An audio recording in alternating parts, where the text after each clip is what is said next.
Yo, what's going on, guys? My name is Chandler, or the Geek Slays. Welcome back to the Scuffed Ass Podcast, episode 120. Goddamn. Today we are here with the man, the myth, the legend, Mr. KapaaMatthias. Just Matthias? Just Matt? What do you want? Bro, anything, bro. That introduction, holy shit, bro. Oh my god, you know how to make a guest feel important. Still never going to be as good as Hero's intros for the podcast, but hey. Oh, man. Oh. It'll do. Even Hero gets you all of the feels.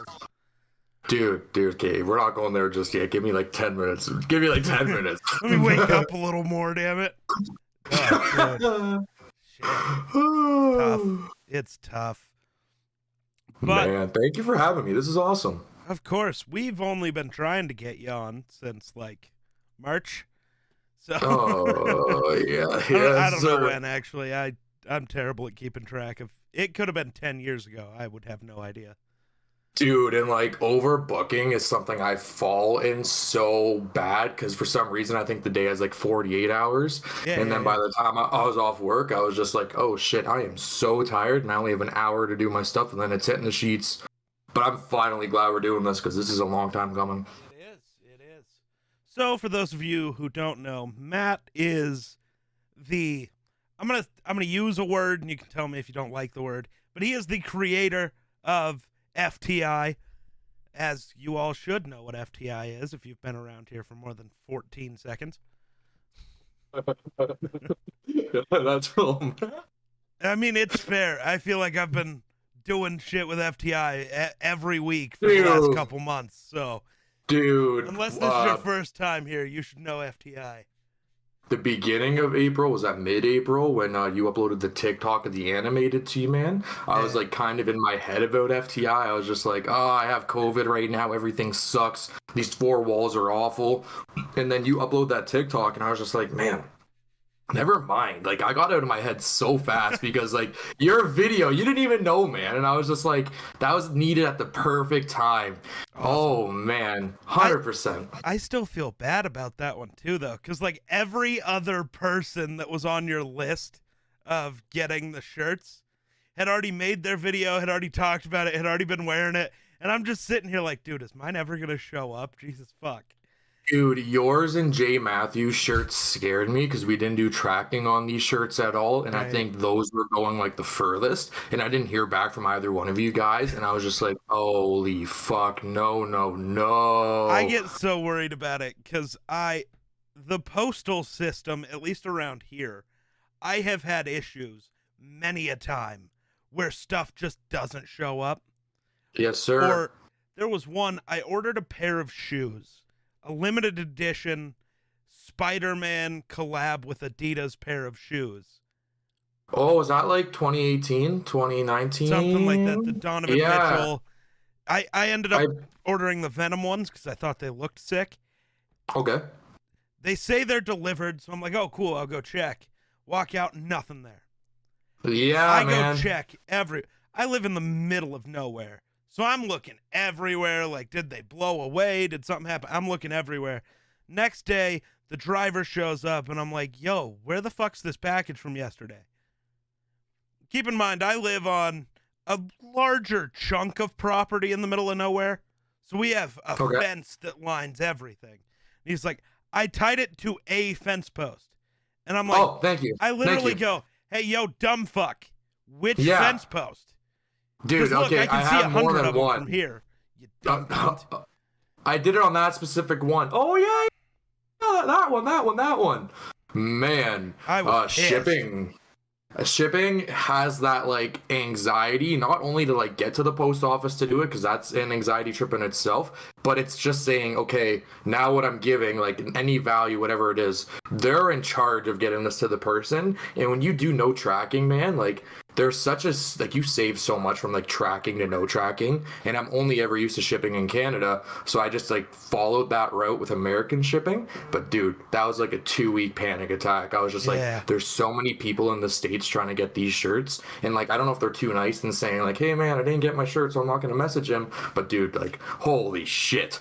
I also just know that where I live is about 10 years behind the times, so I figured we were still waiting for the horse carriage to finally show up. Oh, yeah, man. It's 6 a.m. You just hear It's like, Pretty oh shit, my much. Amazon package is here. Pretty Tight. much. It's tough. But yeah, it finally just appeared, and I was like, oh, thank God. Oh, good. Because Oh. I was really concerned about having to hit you up and be like, hey, it never showed up. Yeah, man, and that's the thing. So, Papa Frank and I, we ordered about 7 extra shirts, and the intention was if that happened, we have like a duplicate of everybody's. Thankfully, everybody got their shirt, and there's no problems. Yeah. But like Frank and I said, we should have just did tracking because we spent more in shirts. And I said, no, because since they got their shirts, this is 7 new shirts for more people to have. Right. But dude, like, yeah, like. Wow, the animated section, like the 3 weeks of all that, dude, it was so great. Yeah. Shady Gal absolutely killed the design. It was so awesome. It was But awesome. man, Sorry, I'm just not wearing saying, it today, but I already have it packed in a bag for my trip because I plan to wear it then. Let's So go. I don't want to do laundry again. So it's already Oh, packed up. I have laundry in my closet from 2 weeks ago that I'm like, tomorrow is the day. And you've been saying that for about 2 weeks? Yes, sir, and it's Yeah. brought me here to Tuesday at 1:52 p.m. with you. Yeah. You and your East Coast living. Dude, me and my wait. I know we've been recording for about like 5 minutes, but now we can begin. Got to get the fresca going. You do realize sir, your mic right. is no longer on the camera. Yes. So you weren't holding that closer to the mic to get. Oh no, I the was just showing you here. Oh, yeah. I gotcha. I thought you were going for the crack sound. I was like, did he No, already forget that he rehooked up his mic over there? Dude, I'm actually just so happy the cord hasn't fallen out yet. Actually, I'm not gonna lie. Yeah, that could get tough. That could get tough. But yeah, this is long time coming. A lot of interesting stuff going on. Oh, so much stuff's going on, man. I am enjoying every second of it. What I find funny is because of the day this comes out, the stuff we technically could talk about if we wanted to, even though it feels entirely wrong to do so. Leo, let me tell you, when we were talking with Eero yesterday, and I don't know if you were here or not, but I said to Eero, it said, I love keeping secrets for the community, but I'm also someone that needs to like kind of like get your opinion before I post something. Right. So I think I've shown the Noble season to pretty much literally every single person. And I'm just like, who's gonna be surprised on Friday now? The video itself and like the introduction itself is really cool, but you guys know the comic pages, you guys know the artwork, you know the beat. Like, yeah, I feel like I don't need to hype something up to come out because we're such like a community or so tight knit that like it's okay to show because we're gonna be celebrating in anyways regardless. See, I think the difference is you are showing it to the community members who help you make the stuff, right? Who help work on the stuff. But I think we shouldn't forget about the community members who aren't part of the community in that way. The people who are just here for the ride, to watch everything, to see everything, to keep up with everybody. They are still going to be shocked, and they're still going to love it in a different way. Whereas I agree with that entirely. You know, the people who are inside from the inside studios. Oh, I see you did there. Yeah. We all get a little more of an early peek, but there's still everybody else on the outside who are going to see this for the first time, and it's still going to be a whole different level. I get in my head so much about the whole idea. I get in my, like I was telling you guys yesterday, like, dude, everything for me is like a 3-step challenge where I'm like, I'll create it, I'll preview it, I'll sleep on it, and then I'm just like back to square one because I want to start all over. And every time like we scrap something or like we have this idea, and I'd end the sentence with like, yeah, but we're not going through with it. Everyone's just like, you're dumb. Like, go through with it. So like that's a really good point because like it's like the inside community definitely of like the internal crew and such, but that out community, man, like just drives everything, man. It is so fucking amazing. I can't describe it. I've always tried to describe it. When people ask me like, how do you describe your community, it's really cheesy to use the word family, but man, like we all have each other's backs. We all know what we're doing to like the tiniest of a degree, or like, you know, everything going on about that creator. Like That's so special because I'm sure we've all worked with people that like, I only fuck with you if you're up to date with me more than you're up to date with your own life. But just knowing there's a community here where it's like, check in, check out whenever you want, 24/7. We're Yeah. never gonna go like, hey, you didn't like the last 5 newsletters. What the fuck? Get out of here. Like, Right? no, It's like, no, like that. who No, yeah.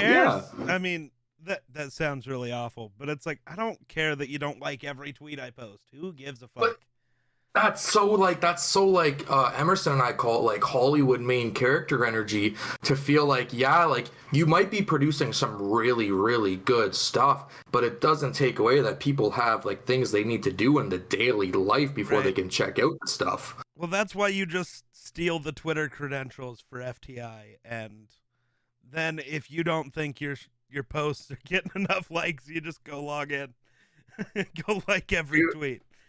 I'm not gonna lie. So last year, like we were using the Twitter a bit more frequently than when it first came out, and I was like, my main goal is to never make the tweets sound robotic or like I am selling something. I think for the last 7 months, every tweet has sounded so robotic because I type it like I'm typing a newsletter, and it's like nobody cares about proper like anything in a tweet. They just want to know the information, and I'm like, hello FTI community, it is KapaaMatthias here, and I just wanted to tell you. It's like, no, dude, just say, hey, newsletter, here's the link, have fun.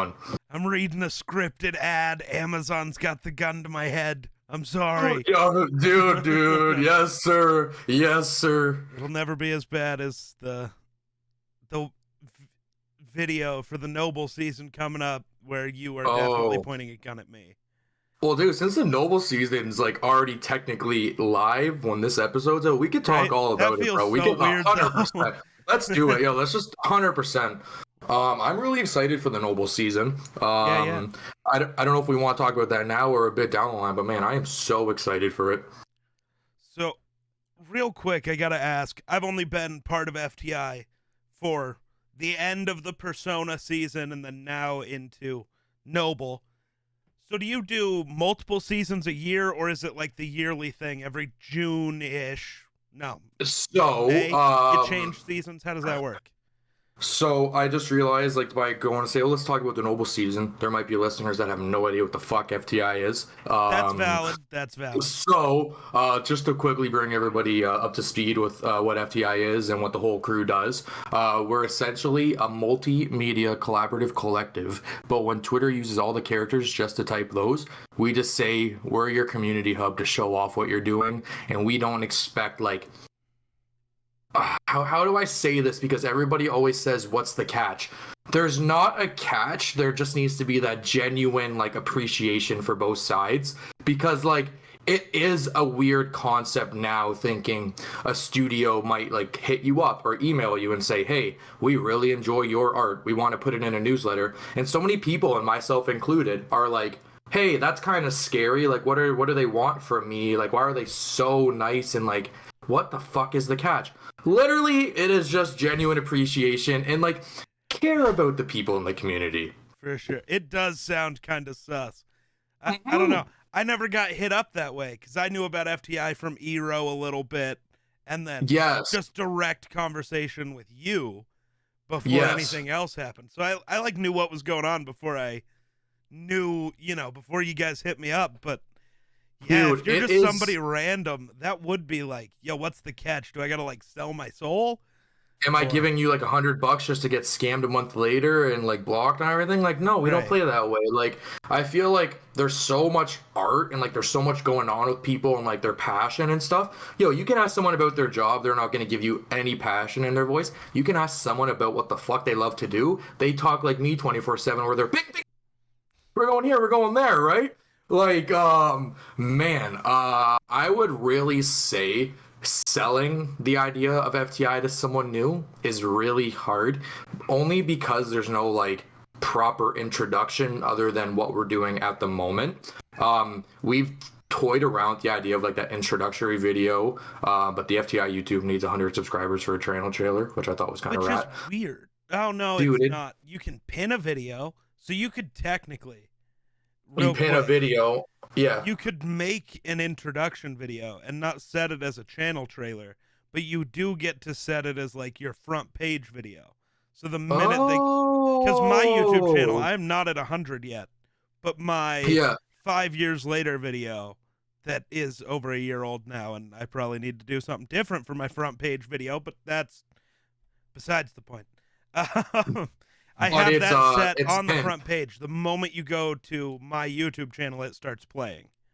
Oh, no shit. Okay. All right. Well, I know what I'm doing once this ends. That's Yeah, actually, you're thank you. welcome. That's Yeah. actually so good. I would say like the main hub of Instagram. I love Instagram, man. I feel like Instagram is like the place to be on social media other than Discord. But like Instagram and Facebook are all about like business and like connections and stuff. When you go to a business page, because there's like a personal account you can do or like your business account, if somebody selects the business side, like the business account, sorry, like like I should say, would you like to show a trailer? So you tap the page and then you just get popped up with a video, because like it's almost robotic, which is funny enough, to explain what we are to new people, but like we can't type what we are 1,000 different ways. So Right. if there was something on our main hub of Instagram to tell you, I feel like it'd be a lot more like smooth sailing. But dude, at the same time, everybody is different. Smooth sailing as in the Noble season launching, I believe, this Friday, May the 20th, but it's June 3rd today. Yeah. When you're watching this, it's June 3rd. We might be recording this 2 weeks in advance, but don't question us. Don't question it, man. Don't question it. I'm really happy we're doing it. Oh, it's great. But also, though, as your friend on Reddit told you, you should think about branching out from Instagram. Not everybody has. Dude, Instagram. okay. God, that was so funny. I love it. I guess this will be the first time I air my grievances out anywhere. Okay. I don't like doing this. I feel disgusting doing this, but I gotta do it. If you don't want to, then don't. And no, it's been riding my conscience a bit. So backstory, ladies and gentlemen and friends of the community. We were branching out to Reddit because I have never really used Reddit. And I was like, oh, it's a community portal. So like you're supposed to like start there, branch out. It's like, hey, check out this funny tweet. Hey, check out this funny TikTok. Like I think of Reddit, I think of a thread. A thread usually includes links to like other places. Anyways, yeah. I go on Reddit last week and I'm like, hello everybody in this community. For example, I think this was like r/like independent music or independent artist or something. And I was like, hello, I'm Matt on behalf of FTS Studios, and I run a collaborative collective where we believe in showing your art. If you're a genuine person, blah, blah, blah, blah, you can like check out what we're doing. These are our social hubs. We're on Instagram mainly, but you can stream our music across everywhere. And then like we linked like, I believe the Twitter, or it could be wrong. And then like, everybody was commenting like, yo, this is so wholesome. This is so wholesome. And then like, dude, that one thing that always sticks out to everybody, the one negative comment that can flip everything. Dude, this guy or this girl, I don't know. I don't know. Says, hey, this sounds cool and all. I'm sure it's great, but it's disrespectful or something to assume everybody lives behind that walled garden. And I wanted to comment like, hello, friend. I appreciate this. Yes, I'm sorry that I didn't take into consideration your thoughts and feelings. But at the same time, if you properly read everything, you would see that I literally named multiple social platforms. But I said, yes, in brackets and in capital letters, main hub. So that happened. I was like, this is hilarious. Reddit's not for me. Reddit's like the 180 of what I want FTI to be. I just permanently deleted that account. Like I just like said, no, this is not worth my time. So then that's really funny. The lad followed me on Instagram on FTI, sent us a DM. I'm not going to get into that DM. Oh wait, no, that was a different lad. Okay, no, I'm confusing two stories now. Never mind. No. Okay, we'll back it up. Okay, so no, I had to think about the usernames in my head. So yeah, cool, awesome. This Reddit guy totally ruined last week, but today is making it better. Good. Glad things are better. That does make the story less funny from yesterday, though, because we thought the Reddit guy hit you up and was like, "Yo, I want to be on a newsletter."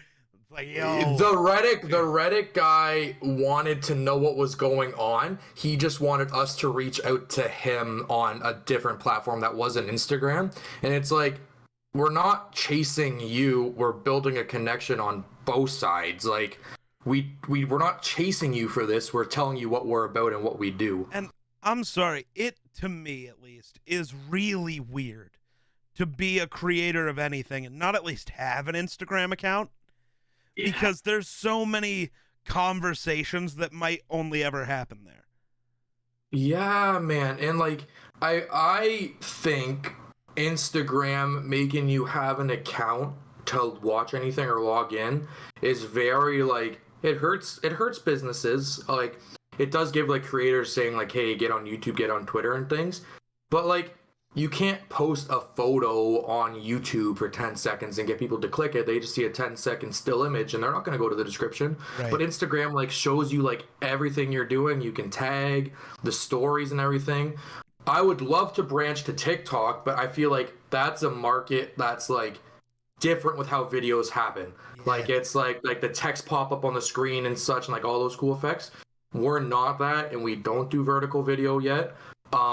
I really feel like Instagram having like that, you click a new page, you get that channel trailer, perfect, or you don't make someone have an account to watch stuff. Yeah. But I think, I don't know, it's just weird because like me, you know me, I'm never on Instagram.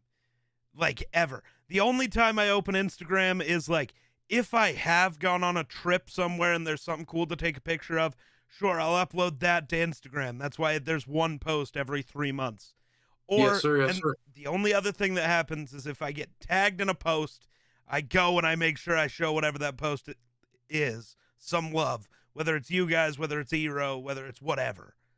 That's not true, not always. I keep getting tagged in like, scams. Dude, so that's I don't mean to cut you off. I am waiting for the day where Wednesday and Flixo specifically say, "Hey, do you want us to run the account because you literally tag us in everything?" Because I notice that like they're a part of the most usually. Like if I'm going to tag like Entity in a newsletter, usually Wednesday's in there with a music video or a new song, and Flixo is always powering it with the beats. So it's like that like Eternal crew that's not necessarily like producing original content, but they're like contributing to like a season or something. But man, they might as well run the page if I'm always tagging them. I don't know if that's how it should work, but valid. I literally got off Discord with you yesterday, and by the end of it, you had the Twitter login, just like, hey man, you want to go do something? Here you go. Right? You did. You just gave me the Twitter login. I was like, I can. It'll never be as funny. Sir. Oh, yes, sir. Yes, sir. Now that the Noble season is out, we can talk about this. You hit me up and you were like, press, I'm gonna use the wrong letters because you used random letters. But it was like, press 1 to see a preview of the new character for the Noble season. Press 2 to get thrown into the void. And I was like, what happens if I press both? You throw the character for the Noble season into the void and ruin everyone's day. And I go, time to ruin everything. So the power's so in my hands. Right? I did the exact same thing to Eero. I believe he went with like the what he wants to see approach. Yeah. By the way, let's just quickly talk about it. Nintendo Cisco did a fucking unreal job with this season, man. Yeah. Like that is like so damn cool. We've had this plan since the end of February, and I was like, hey, this is the idea. I want to have like relics, and I want like each relic to like be a part of like a different art. And he's like, yeah, man, I have you. Let's see what I can do. Sends me like concept photos and stuff, and me getting so giddy. I'm like, oh my god, no way, no way. Persona season's my favorite season because it's about wrestling, but Noble season's about to take it. So then he sends like the final ones last Friday, dude. I'm up at like 7 a.m. You just hear me in bed. No fucking way! What? Yeah. And my mom's like, it's what? What? Like, what? I'm like, Mom, look at this. Look at this. Get the camera. Yes. Dude, and I will say, this community introduction video has been my favorite by far. Man, it looks like somebody's holding a gun to my head, bro. It was you, apparently. Oh yeah, it was me behind this camera. I don't know what my issue was. That's tough. Oh man. Yeah, it's such a good time. It's such a good time. I could talk about it for hours. Man. Oh, so we didn't get the answer to the one question though. I'm so sorry. The seasons, because we had to jump into talking about what FTI is. Okay, so how do the seasons work? So I'm gonna take it back to like the beginning of the seasons. Okay. So I call FTI like the beginning of FTI. from the start of April 28th, 2020 to about November. I call that like the introduction debut season, like where we can basically throw anything at the wall just to see what sticks like to us. Sure. Looking back on it, man, Palm Reader told me this. He said over time you will watch it grow without even knowing. I personally can't watch the first year of FTI stuff just because of how different it is now. It's evolution and progress, and I'm so proud of everything we're all doing. But it's so hard watching like where you started sometimes because you're like, wow, that's so amazing. But at the same time, you're like, fuck, I put that out and people actually took that serious. So seasons, I call that the introductory season from April to November. The first real season, I believe, and I could be wrong, kicked off November or December of 2020. It was called the Glacier season. That ran for... That must have began in November because it ran a bit. December, January. It ended on my birthday in January of 2021. That season, we did an FTI artist Q&A with Dylan of Couch Apparel. Look at this hoodie, couchapparel.com, ladies and gentlemen. Holy shit. The merch is fire. The gear is fire. Everything you need to know about it is fire. All right. So anyways, I'm having so much fun. Gotta hit him with the cheap plugs. I love it. Oh, dude, so much cheap plugs. And if I just like turn right there, dang. God.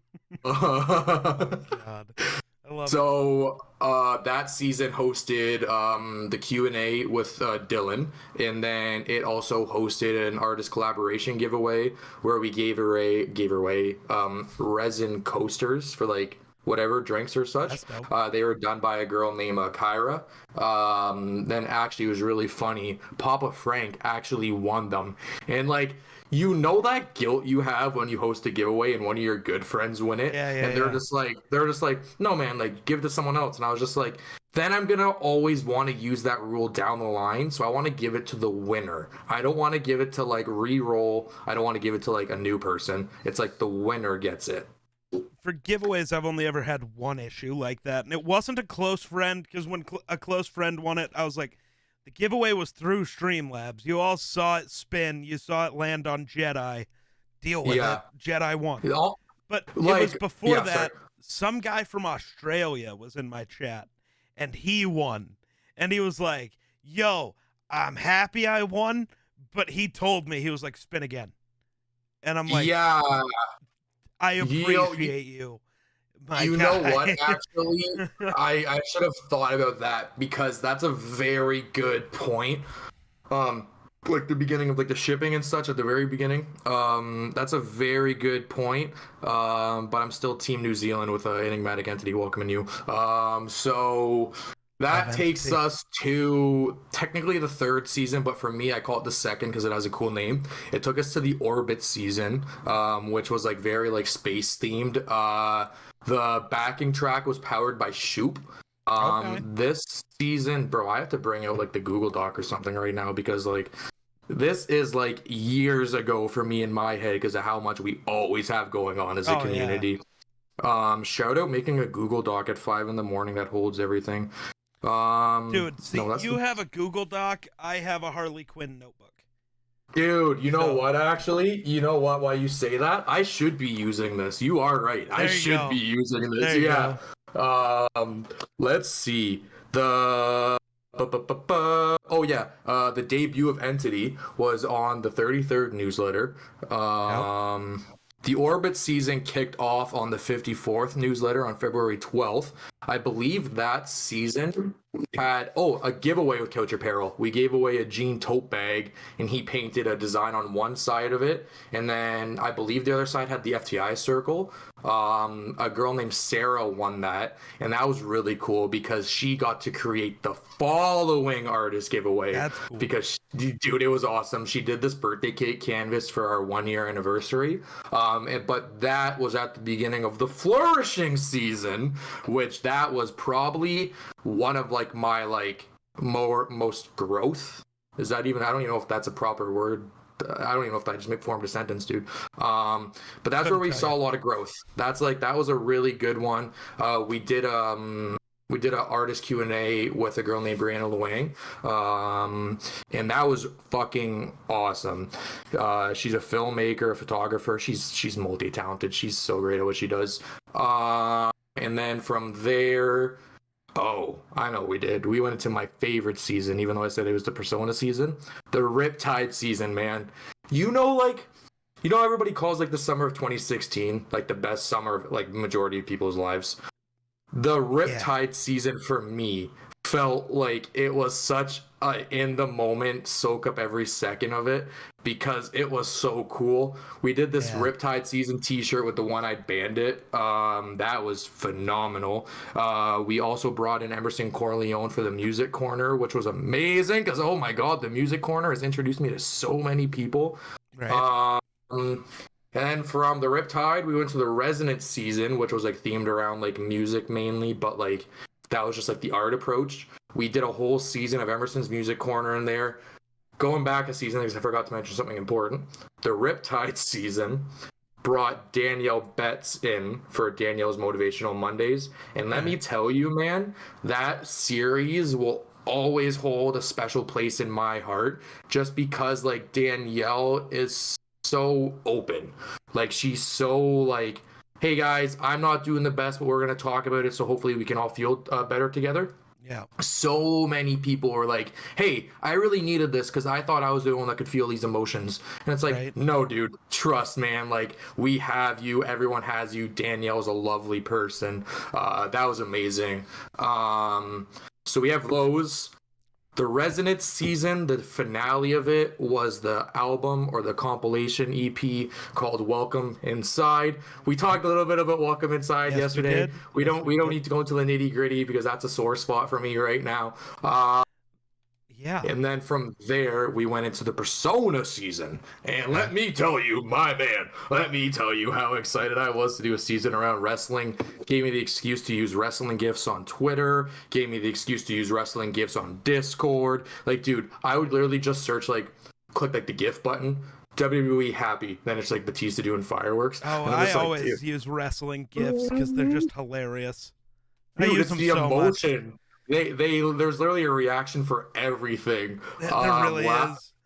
Last week right now, but about a month ago when this is out, Ero and I were like going back and forth, and it's Batista pulling up in this really nice car, and I'm like, Ero pulling up be like, and it's like Batista in this really nice car, and I'm just like, yeah, man, like let's go. Like wrestling seasons, FTI and wrestling, bro, hand in hand. Enigmatic Entity and I, oh my god, the best commentary duo since I don't know who. The Persona Rumble, phenomenal. Persona love Rumble that. Was awesome. And now we're in the off season right now at the recording of this, but the Noble season is happening. I know we keep referencing now and June 3rd, but the Noble season's current. Seasons tend to last 3 to 5 months to answer your questions. Okay. Well, no, it's good to know. I didn't know all of the previous season stuff because I struggle. Once I start like following somebody and their content and the different stuff they do, it is really hard for me to try to go back to the past to see what they've done. It's like 1,000 years only of so much social time media happening in a day. Right. Yeah. Like there's only so much time in a day. I'm going to keep current. And then if we ever sit down and talk, it's like, I'm going to ask about the past. And if there's certain things that it's like, oh, you should go check this out. It's like, okay. But like, if you find my account today, I've uploaded like 1,000 YouTube videos. You don't need to go watch the past 1,000. Exactly. There'll be new content 3 times a week. Just check out the new stuff. If you want to go back, go back. But that.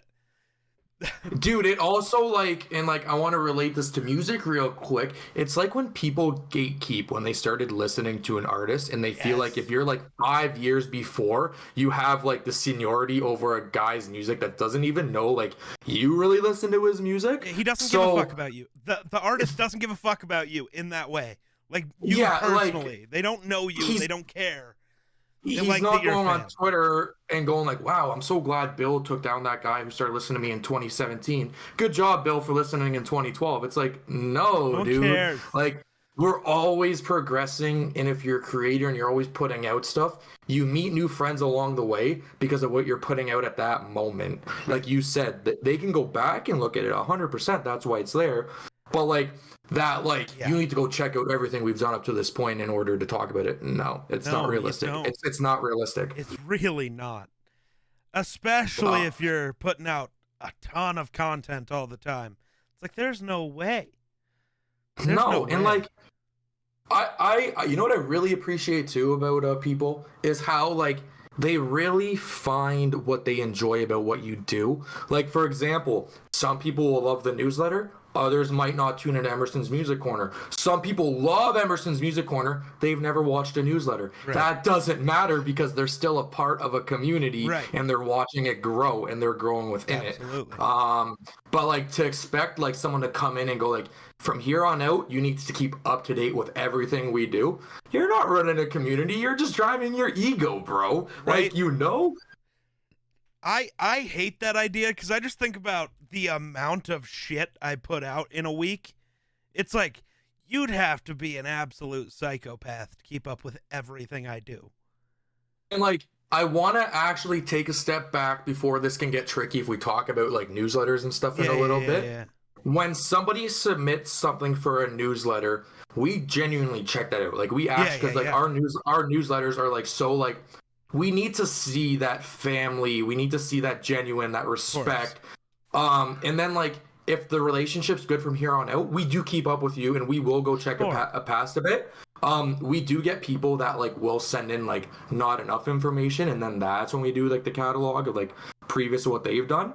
Sure. But just to like think like, hey, FTI put a newsletter or 100 and whatever right now. Did you go catch 99 before we released 100? No, like it's okay. Yeah, I just wanted to clear that up in case we talk about newsletters and it sounds contradicting. No, but it's just weird. Like for me, I put out, I want to think about my content for a second. A podcast episode a week, 3 YouTube videos, somewhere between 7 and like 40 TikTok videos in a week. And then all I do on Twitter, the 50 to 60 hours of streams a week. It's like nobody can watch all of that content. No. And that's why I make so much. It's not for everybody to see all of it. It's for people to be able to see some of it at some point. And giving this Reddit guy one last second of, yes, you've lived in my head rent-free for a bit. Your 15 seconds of fame right here. Yeah, like to his point, I will agree with him. If people definitely hug one social platform, you will never grow as much as you think you will. Right. I was very stubborn about like, we're never leaving Instagram. I'm going to prove this works here. Dude, you literally put yourself at a standstill. So for you, like being on all these platforms, people on TikTok, like how you and Ebro met, y'all didn't know you streamed. Y'all had a mutual connection for Star Wars. Right. So like he knew you as this guy on TikTok and discovered you and then saw all of your content. So having like different communities come from everywhere, dude, it's like, as long as like, I keep relying on this, and I'm sorry, the genuine respect and family feeling is all it fucking matters about, man. But and I can't stress that enough. 100% I can't stress that enough. 100%. Yeah. All right. I don't feel like I've done much of the interview process. I feel like we've just been going, right? Dude, I love this. This is amazing, man. But I love this. I've also been curious since I found out about FTI. How the hell did you start it? What gave you the idea? What brought FTI about? So, November 2019, the pandemic has my ears all fucked.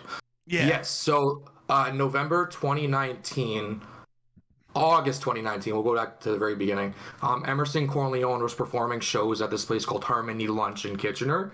And the really cool thing is that's when I met like a community of music artists who love playing music for each other in front of each other, and they don't care that the bar across the street's not loading in. They just care about like, look at me, my homies are here, there's people enjoying this, people are having drinks. And I remember I walked in and I met this guy named Palm Reader, otherwise known as Joe, And I was just like, man, I respect this. Like, I really enjoy this. Like, I don't know what I was expecting, because here in Guelph, like, a lot of like the downtown artists, like, they have that ego. It's like, yo, go grab everybody from the road and bring them in here. But I literally walked into a room of people enjoying each other's company and listening to new music from people they already knew, because they all grew up in high school and such, or like met through Instagram and such. So the For sure. November show, I think it was the one. I think there was a show called Sub Zero, but there was one before that. I met a guy named Steve Dave, and Steve Dave, I can't get enough of his music and his like production and his beats, man. He makes the funkiest songs ever. Like, oh, like Sleep Talking, man. Woo, woo. Great song. Gucci Sweater, another one. There you go. So I said to Steve Dave in November, I was like, hey, I would really like to show you to my friends and such.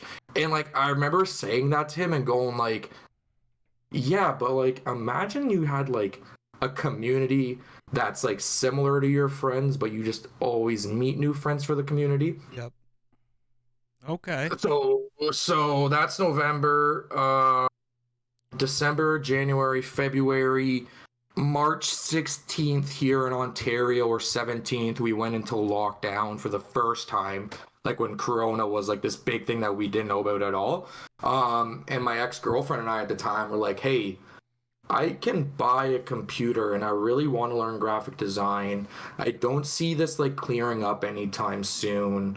And like, I'm not going to college in September, because like just not this year.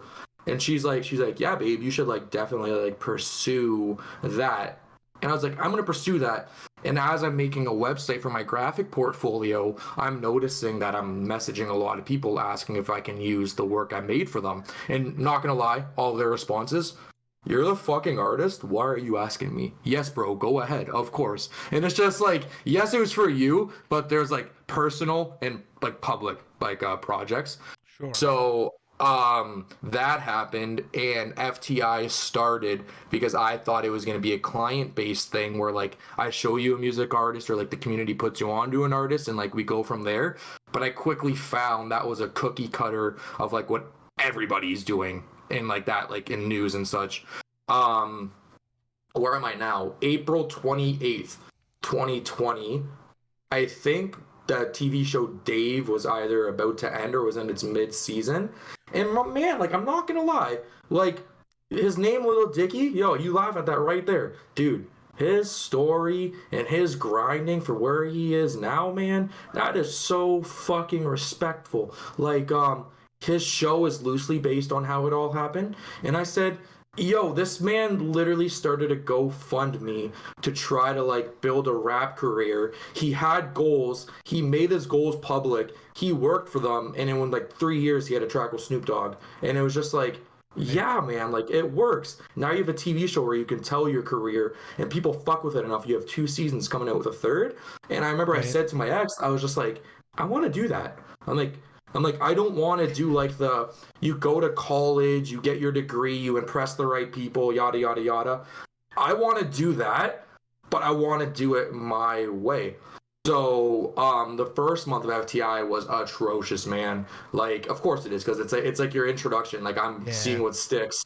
We were doing like fucking 2 newsletters a day. There was no like calendar schedule. Like, it was all a mess. There was no voiceovers. The audio was awful. Like, you know how like a newsletter will have like a good chunk of writing now? Yeah. Dude, it was like 2 sentences. It was like and then it was that's why I don't go back and watch them.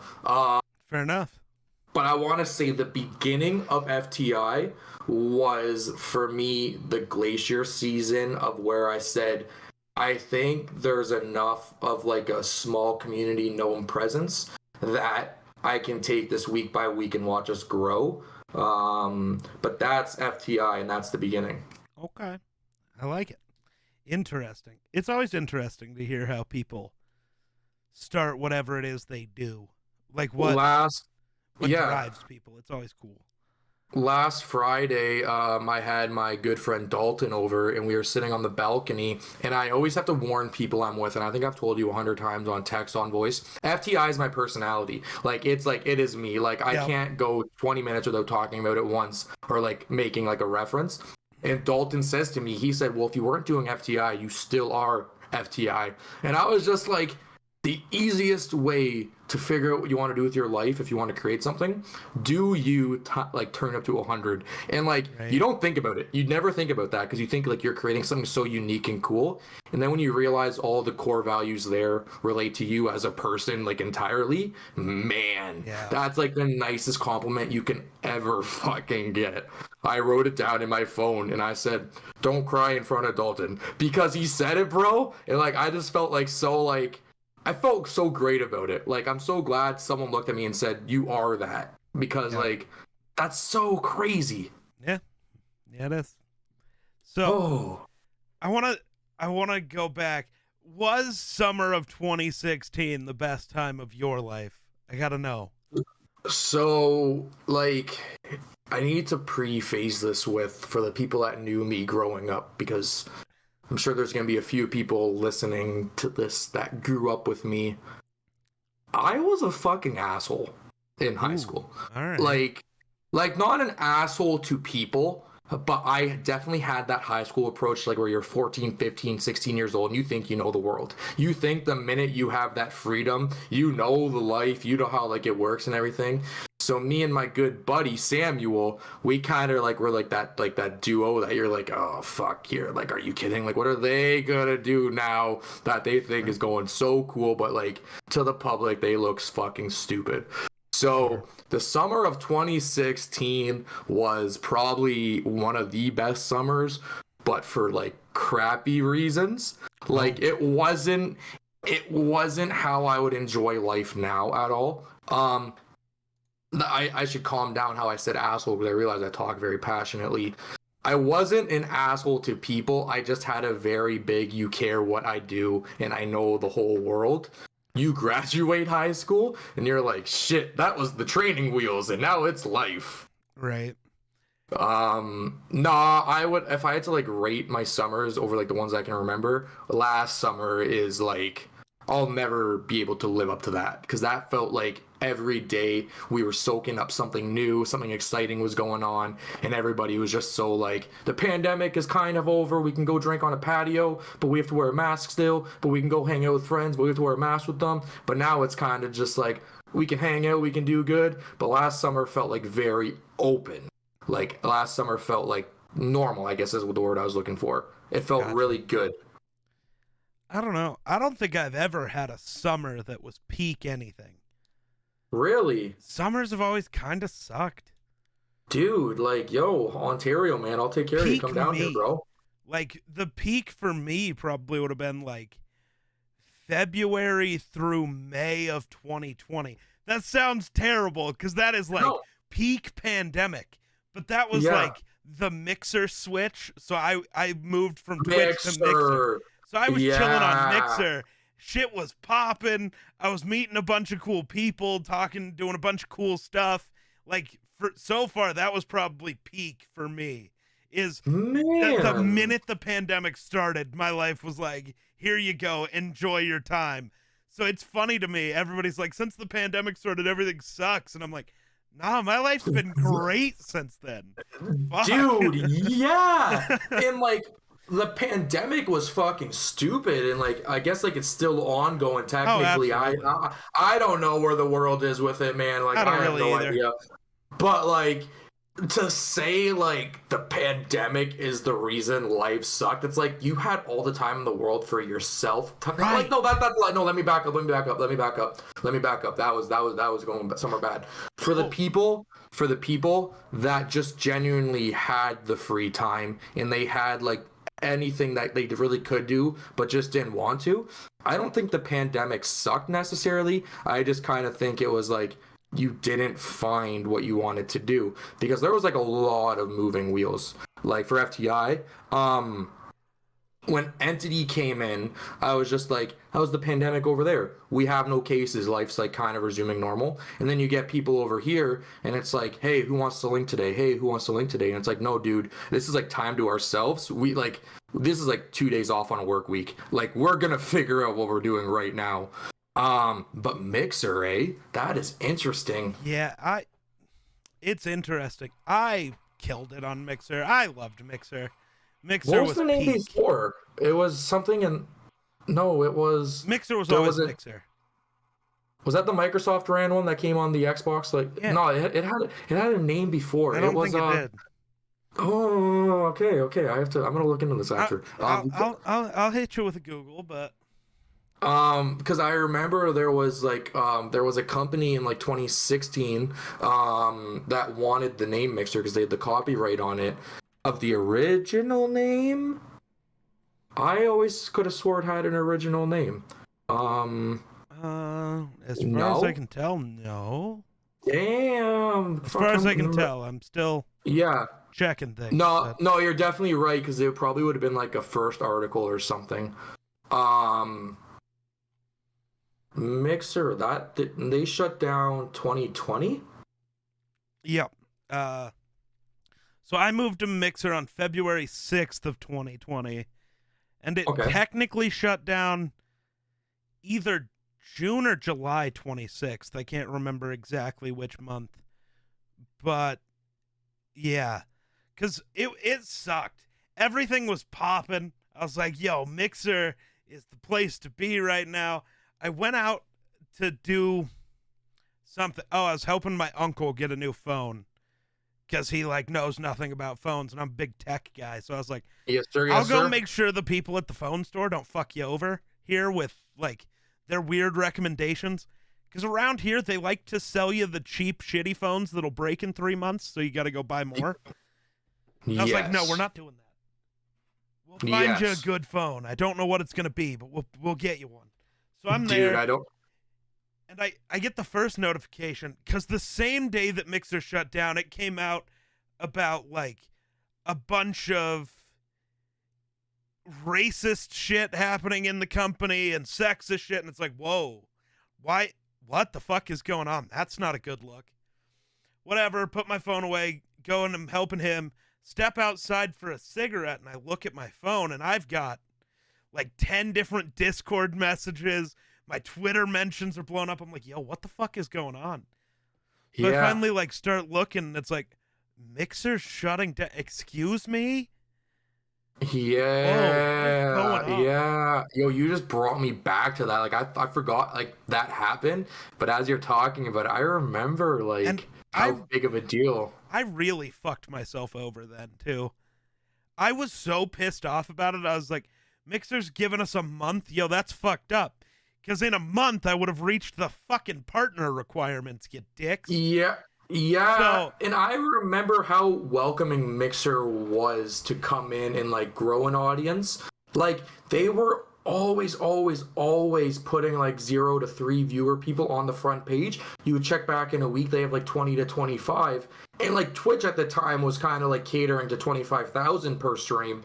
So to see Microsoft literally having their own streaming service, and then you just see like these people playing like Call of Duty, and it's like they have a webcam in the corner, but like they have the biggest smile on their face because they have 20 people watching them, man. Mixer was a fucking good time. So I've always said this. Mixer's community is like miles better than the community on Twitch, and I think that should still be apparent. Look at all the fucked up shit that still happens on Twitch. That shit wasn't happening on Mixer. I feel like Twitch is a toxic relationship for a lot of people because like it's the powerhouse of streaming, but they do so much shit that like people will be at Twitter right away to say, this is bullshit, my last stream's tonight, but then you realize you're shooting yourself in the foot because that's where your audience and your community is. So you're streaming while biting your tongue or your lip, but you're like, yo, this is crazy because every year when I accomplish more personally, professionally, they're taking more away from me, and it's like, that doesn't work. What do you mean? I know from experience, the trying to move platforms thing, it doesn't work. No, you dude, lose it's so much. I'm having a really not difficult time. I can't enjoy a YouTube live stream like I enjoy a Twitch live stream. I find them different. Yep. I don't know, like they're like basically literally the same thing, a screen and a chat on the right. But like YouTube for me is like video that's already recorded, it's been edited. Like I'll tune into a live stream and I'll hang out. But you go to Twitch, you see who's online on the side. It's like, yo, I'm gonna go hang out with them for 5 minutes because I'm not here to watch one of their pre-recorded VODs. I'm here to catch them right now. Right. Yeah. I think I cut you off. I needed to say that. No, you're good. But yeah, like trying to move my community from Mixer to Twitch. Now, to be fair, I shot myself in the foot with that one because I was pissed because it was one of those things. Like in a month, I was going to be applying for partner. Like I was there. So I was angry. So I did like 2 streams on Mixer before I was like, in those, the one final stream was a off the cuff episode of the podcast that day because I wanted to come yell about it. Yes. And then like the next day I did like a 14-hour stream, and everybody that popped in, I was sending them to my Twitch. I was saying, go there. Yeah. But I had a month where I could have got everybody over. But I did that one extra stream, and then I was like, fuck it, I'm done. And I just deleted Mixer. Well, I'm sure at the time it was kind of like you're kind of like in your head about like how can I continue this momentum going over here, and how can I convince these people to even try to make a Twitch account if they don't already have them. That's always like moving social platforms is like so difficult, dude. Yeah. Because like your main one is your pride and your joy, and you're like, this is where I feel like it best comes off. So to go into like familiar territory, but like try to like build on it, dude. It feels like square one, but you can't use your same growing techniques because they're not gonna work twice. Well, and that's the other thing is I was on Twitch before I went to Mixer, and I think in 2 years I had gained like a total of 30 followers. I was averaging less than a viewer per stream. I was like, I found my place, and now I'm being forced to go back to somewhere that I couldn't get to work the first time. Can I do it now? And I think the knowledge of actually building a community and knowing what was going on helped a ton. I really enjoyed last year. Twitch had that homepage of like, if you enjoyed this guy, you might enjoy this guy. But like, I noticed they've hugged like the same 10 people per game. That it's like, yes, this is kind of community sharing, but like there's so many people that are like not even getting like that 1 second. And not to mention Twitch has 5 advertisements. By the time I'm on the second, it kind of goes like, I don't want to sit through 3 more. It's not against the streamer. Right. It's against 2 minutes of ads, bro. Which is impossibly hard to deal with. Because like, I just try to run ads every 30 minutes so that there are no pre-rolls. But it does suck. Because, man. I just want people to be... It should never be ads the minute somebody clicks on your stream. Give them time to figure out if they want to be there or not. Especially, and I notice this a lot more, when somebody says, yo, come tune in, we're doing this right now if you have 30 seconds. And then they miss those 30 seconds because they're learning about a Brita filter. Like, what do you, like, you know? Yeah. Like, man. It's awful. It's awful. I will say the funniest thing though is having advertisements on Snapchat. Like your friends' lives are a product. It goes like, oh, what's my friend Sam doing? Oh, now it's a Raid Shadow Legends ad. Oh, what's my friend Dalton doing? And it's just like, can't we have anything where it's not? I don't have Snapchat, so I don't deal with that. Dude, it was so funny when we were talking yesterday about like I only do like the forehead good mornings and such. Eero sends me a message today. Here's my snap code, by the way. And I was like, you don't know what good mornings you're getting now. Don't blame me. God. The, yikes. I've also noticed Twitter and their promoted tweet ads have gotten insane lately. My personal account, I noticed that like for you promoted for you, that's 180 of what I give a fuck about. Like that is like a total like I like no like what. So then you go like the 3 dots, don't show me tweets like this or whatever. Then it gets worse, and it's like if I don't like this, I don't want that. Right. It's Twitter used to be so good for knowing who you are as a person, or like what you like to see and everything. But now I go on my personal account and it's like, okay, there's a geek tweet. All right, here's 55 tweets about shit I don't care about because I don't follow any of these people. We don't have anything mutually in common.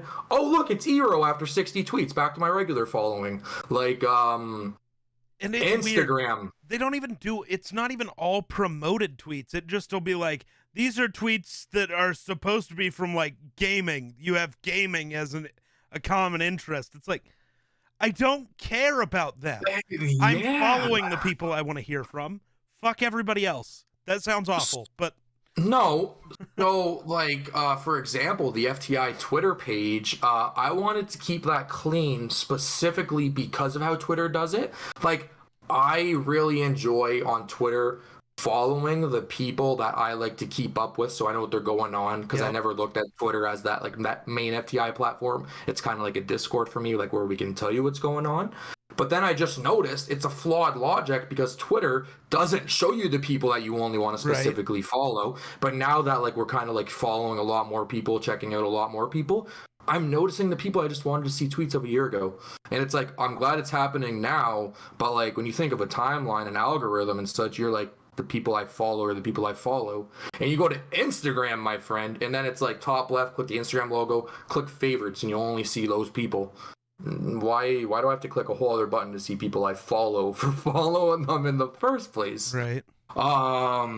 Yeah. Algorithms suck, bro. Like, they suck. Yeah. It's awful. It's awful. But I agree. So we are just over an hour, and I know we had talked about only going for an hour. Do you want to keep going, or you want to be done? We can keep rolling, honestly. Like, I'm having a lot of fun right now. This is amazing. Because I just didn't know, because we had talked about making it shorter, but I was like, okay, if it's shorter, we need to go, because we went over an hour already, so whoops. Yeah, that it was the idea in my head that like a podcast is so like structured, but when you're having a good conversation, you don't want it to end. Like, there's a reason this is called the Scuffed As Podcast. There's no structure here. Yeah, like we're just here to have a good time. Yeah, man, 100%. I'm totally down. That's why I think a couple weeks ago, I can't remember which episode it was, maybe 107? No, 115 maybe, did one that went over 4 hours. We were just chilling, and it was like, oh my god, okay, we need to wrap here. I think it was number 116 was like 3.5 hours. It was 116, yep. I was checking out your most recent one, like the short 30-minute one, and I was like, 3.5 hours, holy shit, okay. And then I was just like, I get it now, man. Like, you're talking and you're just like, this is such a good conversation. How do you say pinpoint, we're not talking past this? Right. Yeah, it's tough. It's tough. But I think moving on from that. All right. So outside of FTI, you're a graphic design person, at least that's what you were saying, and you're always telling me to hit you up for some graphics. And I'm awful and never listen and just do it my damn self because I'm an asshole. I'm one message away. I know, but I don't know. It's always funny to me because I bitch about thumbnails all the time, but I refuse to let anyone else do them. Dude, it's creating the backup and creating the side information for the main project is usually the most fun of the project.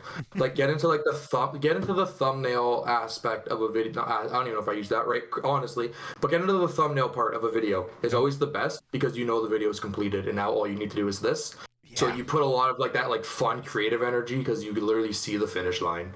Yeah. No, but just know, like, I tell Eero, I honestly tell everybody, it's like, guys, I enjoy doing this a lot. You guys do too much for me that it's like, if y'all ever try to throw money my way in a conversation, man, I'll go like, all right, I'm not doing it at all. I'm actually never offering from this point out. Ouch. Like, you know what? No. Yeah. See, my thing, though, is I don't feel like I do as much for FTI as FTI does for me, because you guys are always hyping up my shit, and I'm just like, yeah, every like 2 weeks I maybe do a voiceover for them. Maybe. No, man, like, I know you're asking about the graphics, but that brings up something really good. I wanna really, really, really, really, really, really, really kill that idea of like if you take 2 weeks or 3 weeks to catch up with a community, you're not like a part of it. I hate that, man. I like everybody says, "Hey, I'm sorry I haven't kept up with this in a bit. I'm a horrible person. I missed out." It's like you have a life, you have priorities. I am sure there's events going on that like behind the scenes you're like, "Fuck, I don't want to go do my craft tomorrow because right now life's kicking my ass." Yeah. That like there's been so many people that will make you feel like shit, like how we talked about for not keeping up with it, man. I have never once thought of someone like they don't do anything for me and I'm doing everything for them.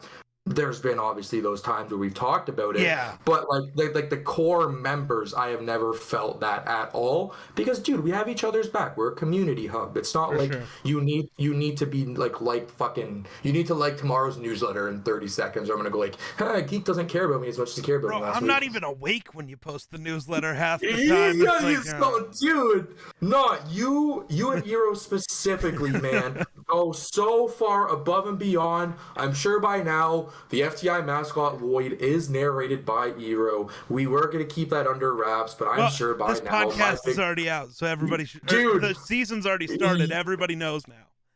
I told Eero, I said, let's keep this under wraps and people will just like figure out eventually. If you know FTI and you know Eero, bro, you're gonna hear his voice like that. Yeah. I love it so much.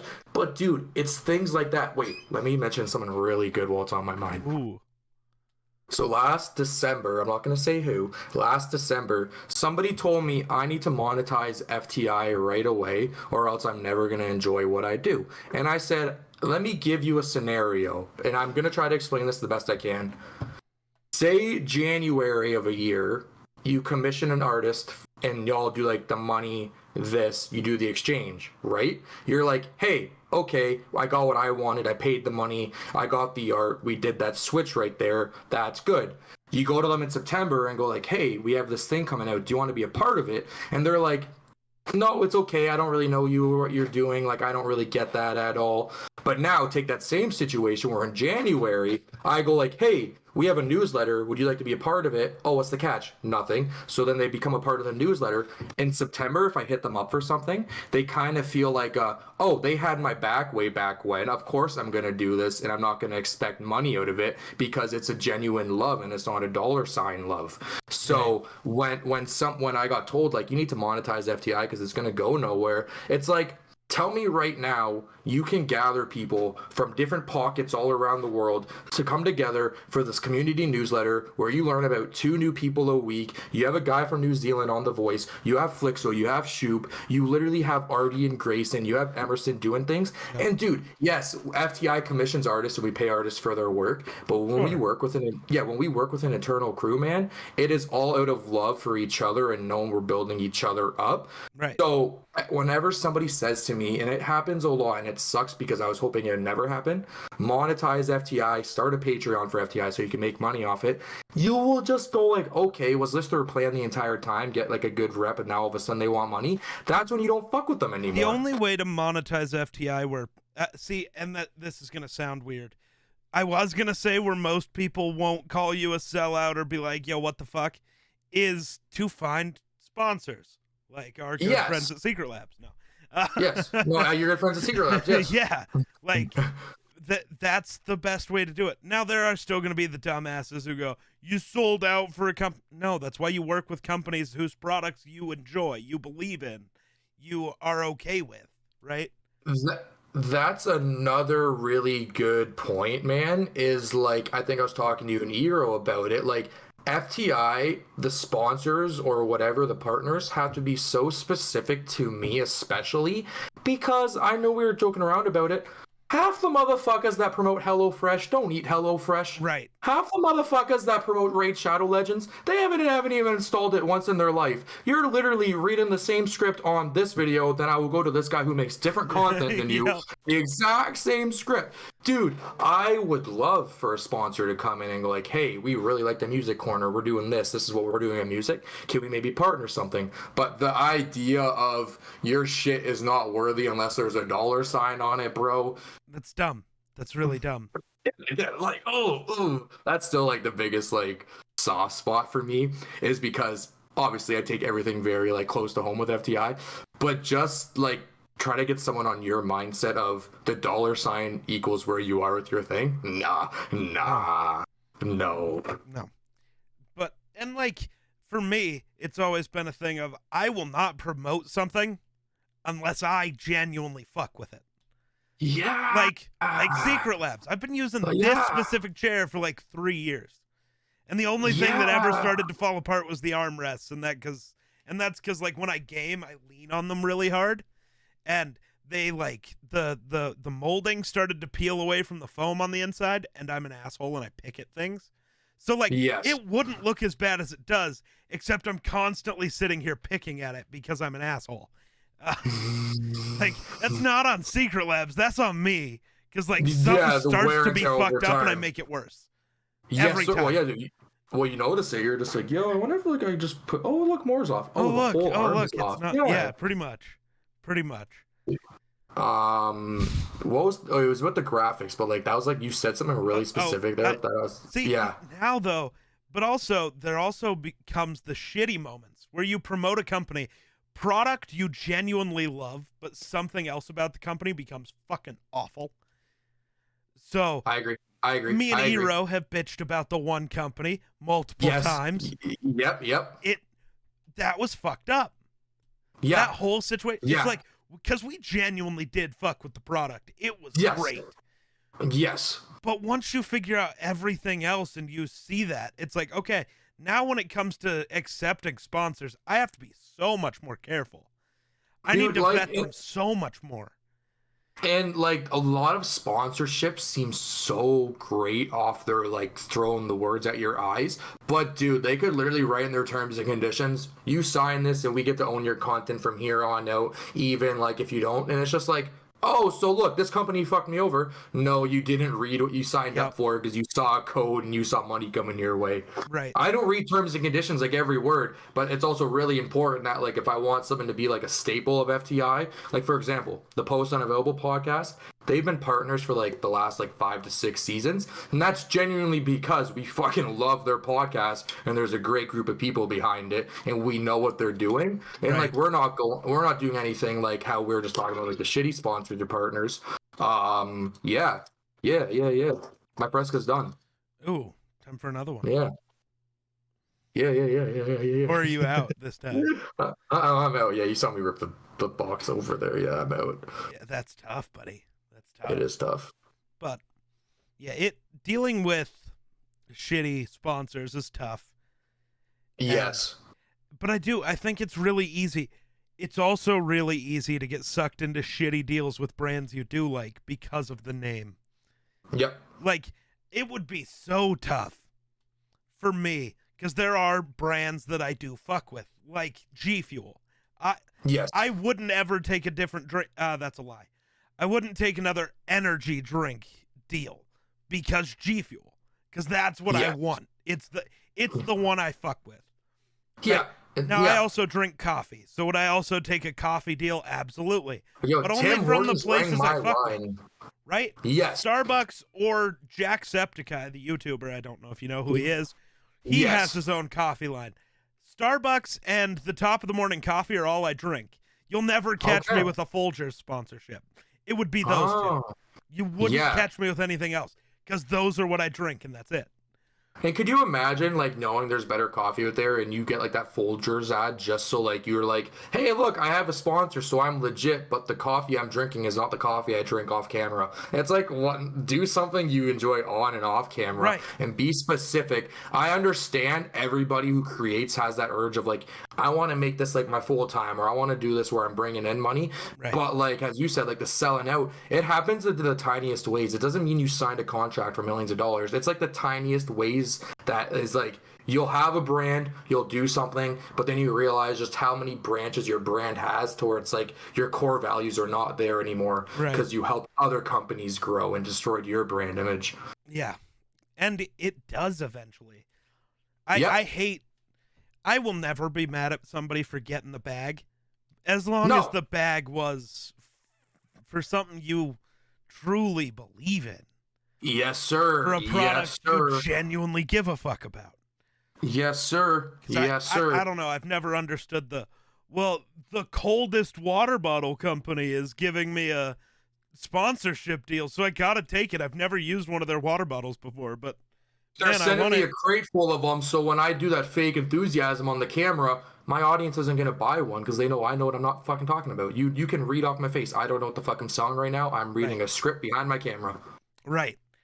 It's like for me, that's why I love it. When people ask me about Secret Lab chairs, it's like I have a genuine like, no, yo, this shit is great. This shit's great. Yes. And you can tell that. Yes. Yes. The genuine, you can tell when somebody's being genuine and when they're not. My 1998 computer chair that's a year older than me, I am sitting on the actual piece of foam because like the black part no longer exists on the ass. My spine is an upside down J. That's not great. Hey, no, dude, it's actually really good. I'm having a great time. Thanks for having me. Okay. Okay. Fair enough. But no, yeah, I'm big fan. Big fan of everything they got going on over there. And the collabs they do are sick. Oh, I love those. Yes, man, 100%. I think sometime this summer, when I get a new chair, because of the armrests, I plan to, because I'd rather just have this chair as like an extra for like when I can record podcasts in person. We're both on Secret Lab chairs instead of a shitty folding chair. Yes. The one I'm gonna get though it's probably gonna be the Minecraft chair. Looks like a creeper. It's great. Oh, that's I can picture it in my head. That's tight. Is the Secret Lab logo the eyes, or is the Secret Lab logo? So actually, the creeper is on like the back of the chair. Yo, that's even cooler. Here, I'll link it to you actually, so you can check it out. Yes, please. I've shown it off on stream a billion times, so I'm sure most people here have seen it. But oh, my internet's being slow. Hold on. Okay. No problem at all, man. Not a problem at all. Oh, hey, I gotta link it to you on my phone, not my computer, because if I minimize our call, we're losing shit. Yeah. Let's handle that after, brother. But okay. That's definitely. Yeah. So what were you? So graphic design. What made you want to do graphic design, and what were your other ideas for career paths? Oh, okay. This is. I want to say, 2017. I really wanted to do something like Photoshop or photography, and I never saw myself as like I'm gonna pursue this. This will be like that hobby you have on the side with your job.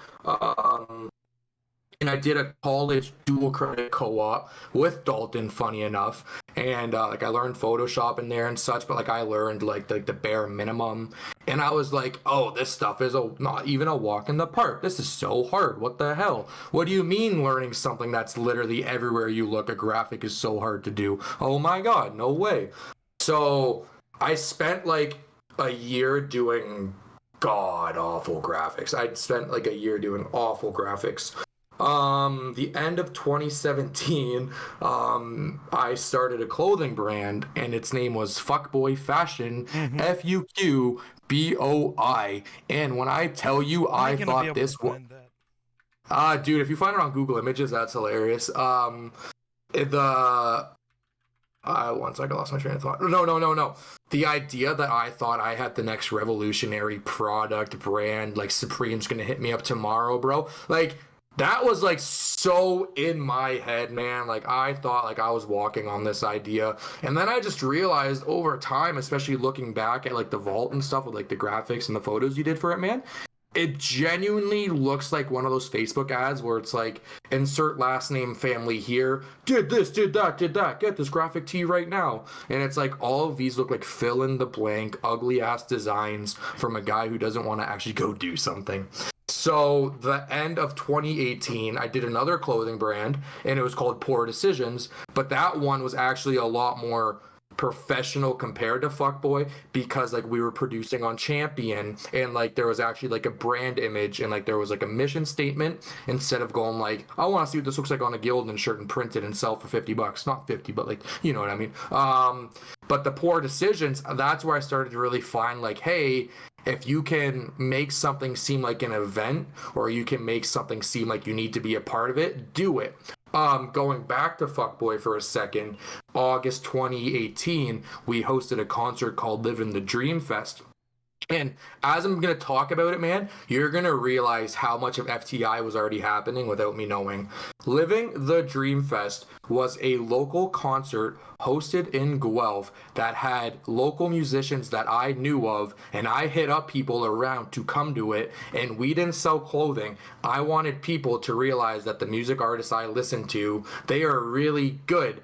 And then I realized, I was like, that's who I am as a person. I like showing people, and I love networking people to new people. I don't give a fuck about clothing brands and fast fashion. That shit ruins the planet. And like, man, you can start a clothing brand like fucking that, like 2 seconds. But you can't build a brand with core value and such unless you actually are building it with the proper people. And I feel like that's why I have such a soft spot for the money aspect, because I genuinely thought money meant success. But looking back on it, it's like money is just paying your production costs. Right. So 2019 happened. In March of 2019, I was enrolled to go to college for September for graphic design, but then a lot of shit happened with it, so I said never mind. Lost all the passion in the world to do anything, bro. I was like, fuck graphic design, I'm not even gonna care. I'm gonna play old school RuneScape for the rest of the night when I have my computer on. I'm not gonna do anything. And then the end of 2019, I did like these cartoon graphics where like you just send me a picture, I'll do like the animated style of it. And then that's when I like said graphic design can work into what I want it to, but I realized that it's not going to be like how I'm going to be known to people I work with. Right. Okay. Yeah. Wow. I'm going on a nostalgia trip right now, man, because like I love living like day to day so much that like when you actually look back on it and talk about it, you're like, wow, like that actually was a pretty cool event. So thank you for this memory lane trip, because this is awesome. Memory lane trips are sometimes fun. Yeah. Sometimes. Yeah. So, yeah, the money thing's always interesting, and the starting your own clothing brand. I mean, we all have done that anyways. FTI has the merch hub. Eero has erogear.com. I have geeksgear.store. You know, everybody seems to do that eventually anyways. And that was something that I remember I talked to like Colin and Young Phil about a lot, was like, I want to be able to like have like clothing, but like I have that fuckboy mindset in my mind. Not that way, but like the fuckboy fashion mindset in my mind, where it's just like, I just know it's a graphic on a Gildan, and then I'm just like, it doesn't matter, man. You have like a community, and like people want to actually represent this because they believe in it. They're not just your homie helping out a brand. So that the FTI merch hub almost was never gonna happen because I had to be convinced to get out of that mindset. See, and my thing for it was, I know that this isn't going to be like a premier clothing brand that my stuff's going to be on. That's why, you know, I have my stuff set to where I make almost no money from it. I just want people to be able to get it. And that's why it bugs me so much when I go on Teespring sometimes. Like, I'll click a creator's merch and it sends me to Teespring, and their hoodie on Teespring is $85. It's like, yo, So last September we did a collaboration with the Nathan 709 for his video Journey to the Purple Planet. And when Nathan and I were talking in his like actual community Discord, I remember somebody said, wow, the creator of this actually didn't charge out the ass. I can actually like grab 2 of these. And it's just like, dude, like what is, yes, okay, money, okay, yes, the answer is always money. Even if you like it or you don't like it, the answer is always money. I want people out that way. I said to him, I said, nah, man, because if you enjoy this creator, you should be able to just support the creator in any way. You shouldn't worry about having to go bankrupt to grab a t-shirt. Like, dude, a $20, $15 t-shirt, that means a lot more that you're wearing that for that creator compared to that $15 sitting in your Teespring wallet. 100%. And like, or even more in some people's cases because they're assholes about it. But like, it's funny to me because like the amount, this is weird and I don't know if I should talk about, but like the amount of money I've spent on actually getting the graphics made for merch, I, at least for a while, won't recoup that. I don't sell enough merch to pay off the $500 I spent on the Brains Are Weird graphic. Yeah.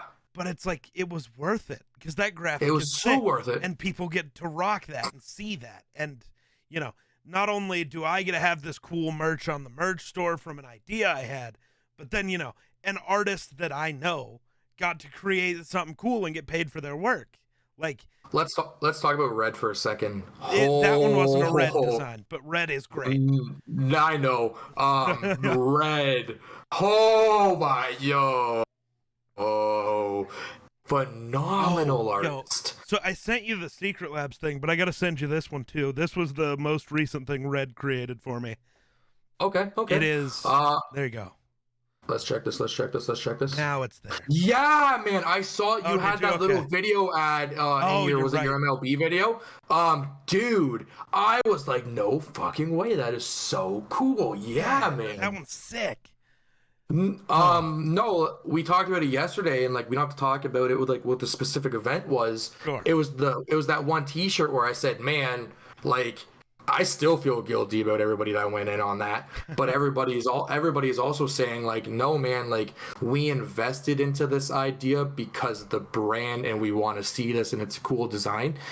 Yep. Like it always comes back to money, Geek. It always comes back to money. It always does. It's so hard to tell yourself you're doing something good when people are like, yeah, but how much did you make from it?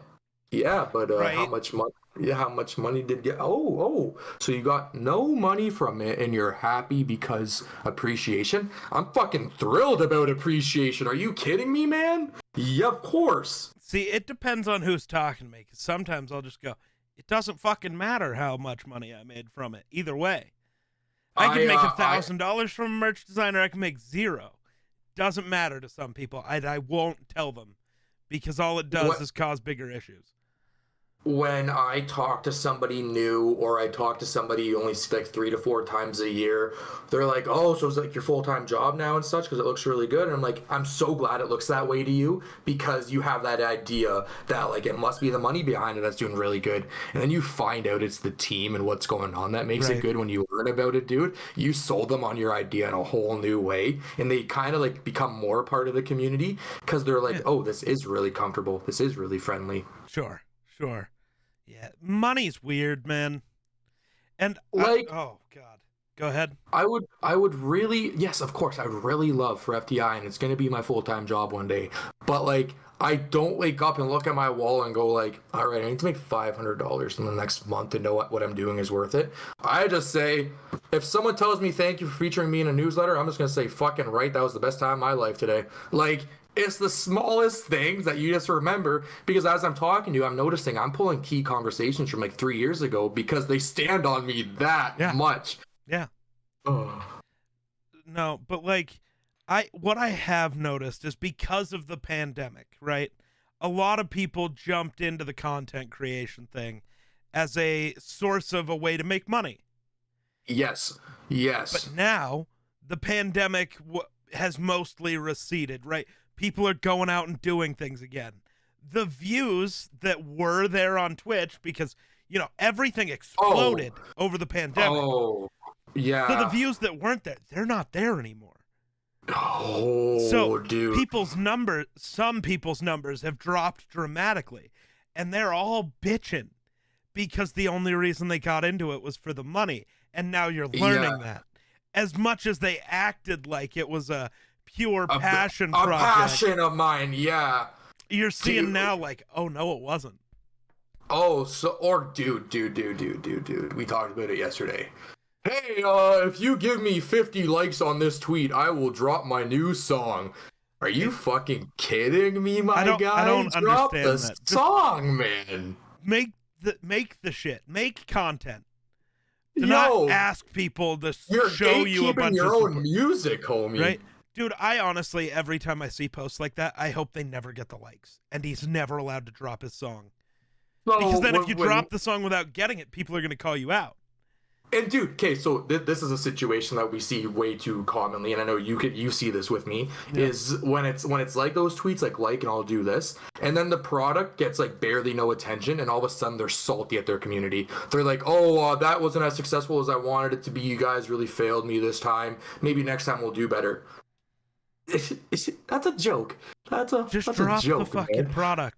And that's another thing I have learned, right? Is Yeah. the things as a creator that you think are gonna do the best, you put a ton of work in on them, and this is gonna get a ton of views. This is the best thing I've ever made. It'll tank. Yeah. And then Well, something yeah, you dude, just slap together in a couple days and go, I just needed to get a post out for Friday because I totally forgot. Boom. It'll skyrocket. It's like, yo, what the fuck? I want to quickly mention something that made me really happy. The Persona Rumble, man. Like, we literally hosted a virtual wrestling pay-per-view. Y'all didn't know how we were doing it. I literally messaged 30 people and I was like, pick a number between 1 and 30. It's all you have to do. This is the link you'll have to click on the 28th. We had a theme song. We had a virtual sponsor. We had all this going on. I guarantee less than 5% of the FTI community knows what WWE and like wrestling is to like keep up with it. People are watching the Persona Rumble like it's this movie and they're enjoying it. They're interacting when people come in. And it's like, dude, that kind of shit is so cool because that's the stuff you expect just to put out for an event. That's like one of the most like milestone moments that you'll have on your career or like your fucking content career. But then as you said, you get the people where it's like, all right, so I was averaging like 50 viewers. I was getting like 10 donations a day.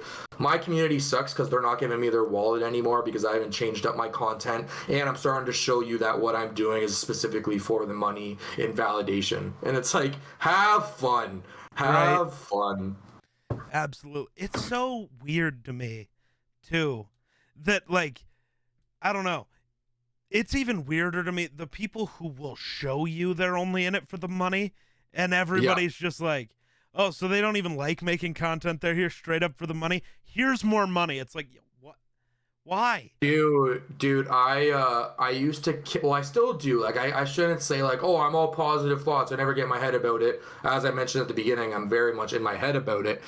I think I get in my head when I get used to something we're doing, and I automatically assume that if I'm used to it, everybody is. But I have to realize like everybody appreciates your content differently, and everybody appreciates what you do differently.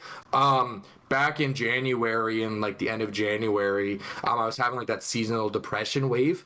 And Nahome sent in his community video for FTI Newsletter 100, and the man literally says, and the main man, Matt, geesh. And bro, it was like the most like overwhelming red face I ever got, because it's like, I thought everybody here was used to FTI and to me, and like I just thought like at this point it was like a conversation. But just to hear like my name get brought up and they appreciate what was happening and still happens, dude, it changes your outlook. It totally changes your outlook. Yeah. I mean, shit. I've talked about it before. Like, I think there was an entire stream and then I made a YouTube video out of it. Sorry, my glasses were dirty as fuck. No, yeah, no, you're not. No, you're good. No, so there's like an entire stream I did where during it, I like didn't mention the person by name or whatever, but I was getting messaged on Discord about one of the people in my community and how shitty of a time they'd been having, and like how my content, you know, was helping get them through it, and it was like the brightest spot in their last month and whatever. Yeah, man. And it's like, yo, that'll mean more than any fucking donation I can get. Just because, like, yeah, I've talked about it before. The reason I do this isn't for the money. It's not for the fame. You know, as cool as it would be to be able to be like Ninja, like, of course, that would be awesome. Yeah. Nothing will ever mean more than the fact that the thing I do is entertaining enough to help anybody, one person, through a dark time. Nothing and to will see ever... them like constantly like be at your side and make what you're doing feel 10 times more important. And then it's just like, this is so amazing because you get so used to what you create, and it's like when you just see somebody just appreciate it, the smallest bit, the largest bit, you're like, yes, okay, I'm out of my head for the next 2 hours and I'll be back in it, but for now we're good.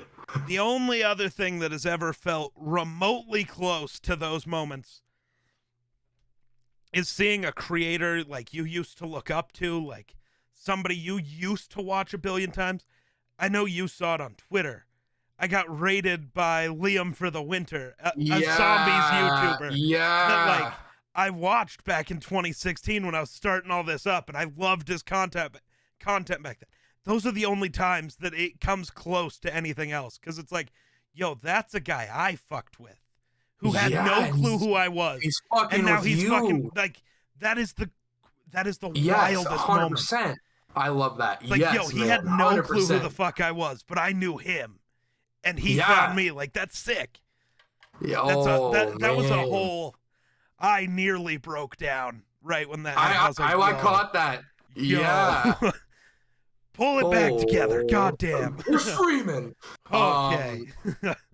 But yeah, This one's awful because it's unfortunately has to do with earning money. Last June, I was streaming Mario Galaxy on Twitch, and Artie and I, like, we knew who we were, but like we weren't as like close as we are now. She gifted like 20 subs, bro, and like she was just like bringing like so many people in and such, man. I paused Mario Galaxy, I walk around my apartment, I look out the window, and I'm like, I'm too overwhelmed to continue playing. I have so much going on right now. I feel so loved right now. And then like the next day I post this like really big like thank you so much guys. Like this is amazing. You have no idea what this means and everything. And just like the love and outpour on the thank you, like it just like creates that warm hug. I'll call it a right, hug because it's always a motherfucking hug. Yeah. Appreciation, man. Can't get enough of it because it feels awesome to get. right. Absolutely. Absolutely. Huh. These are some crazy, crazy things to talk about. I don't know if I've touched on everything I wanted to interview wise. We've gotten into so many topics that like weren't planned at all, but they're great.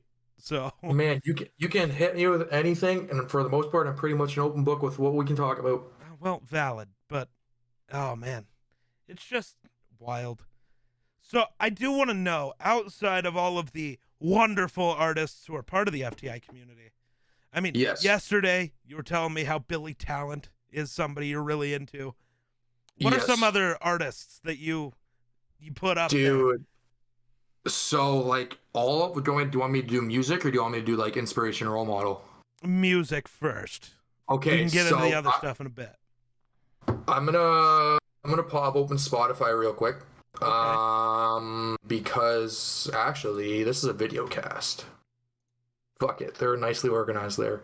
I would probably have to say, other than Billy Talent and The Rock, let's just go with like the mainstream rappers real quick because I only listen to a handful of them. I would really say like Tyler the Creator, Amine, and Mac Miller. But like when I'm in like my actual like playlist where I don't have to feel pressure to play rap in front of my friends because I want to be cool for a car ride, I would say it's like the Struts, the Strokes, Billy Talent especially, man. But I find myself, and this isn't even me trying to be like, oh, like look at this, look what he's doing. Like I listen to who's in the community more than I listen to mainstream radio Sure. because I like Emerson Corleone. Like I am like that guy's like, oh my god, I'm like his number one fan, man, because he is so fucking good at what he does that I bug him every day. Put your lyrics on Genius, man. I'm like your wordplay, your delivery. Eero paused the stream yesterday to listen to Know Your Way, and just he's like, yo, I missed this. I want to vibe out for a second. So I clip it and I send it to Aiden, and Aiden's like, yo, this made my motherfucking night. This is awesome. I would say Emerson. Shoop, I've been homies with Shoop for like since 6 or 7 years old. He's been on this since 2015, if not like early 2016, and he's always been the person that's like, I make music for me. I know how I want to do it. He is just inspiration in itself as a music artist, as a person. if a lot of what you see on FTI actually gets the Shoop approval, because he's my go-to guy, honestly, on Facebook. I'm like, hey man, I need you to check this out when you have a second, please give me your honest feedback. And he's always like, dude, this is the fucking coolest thing I've ever seen. And I'm like, this is why I love you as music too, because I know you're in your music. I know like Shoop is in his music, and it's not like a different persona, no pun intended. Right. Yeah, wow, thinking about it, wow, I thought I loved music until I realized that I stay in like the same 5 to 7 artists. My biggest driving force, though, I will say, for a lot of the things I do, is Jeff motherfucking Hardy. I think he is the coolest human being walking. Yeah, man. Yeah. Oh man. God, what WrestleMania was that? The Return. I'm Oh, bad when they with did it, numbers. So when dude, they came no, back because to WWE. that was 33, because after WrestleMania 30, Vince thought having numbers on WrestleMania will make it look old, so they referred to the number on commentary but never on the logo. Right.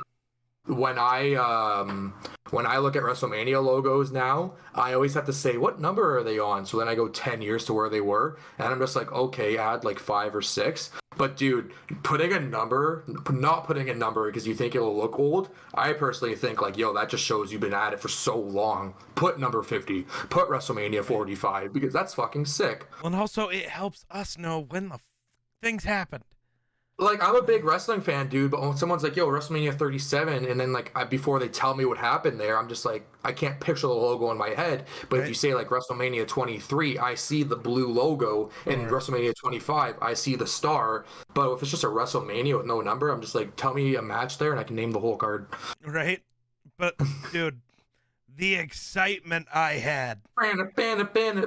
Dude, I was pissed too because I try not to buy into the rumors and stuff. So I was like, the Hardy Boys aren't showing up. The New Day Well, they did came the out. airport photo. Yeah. Yeah.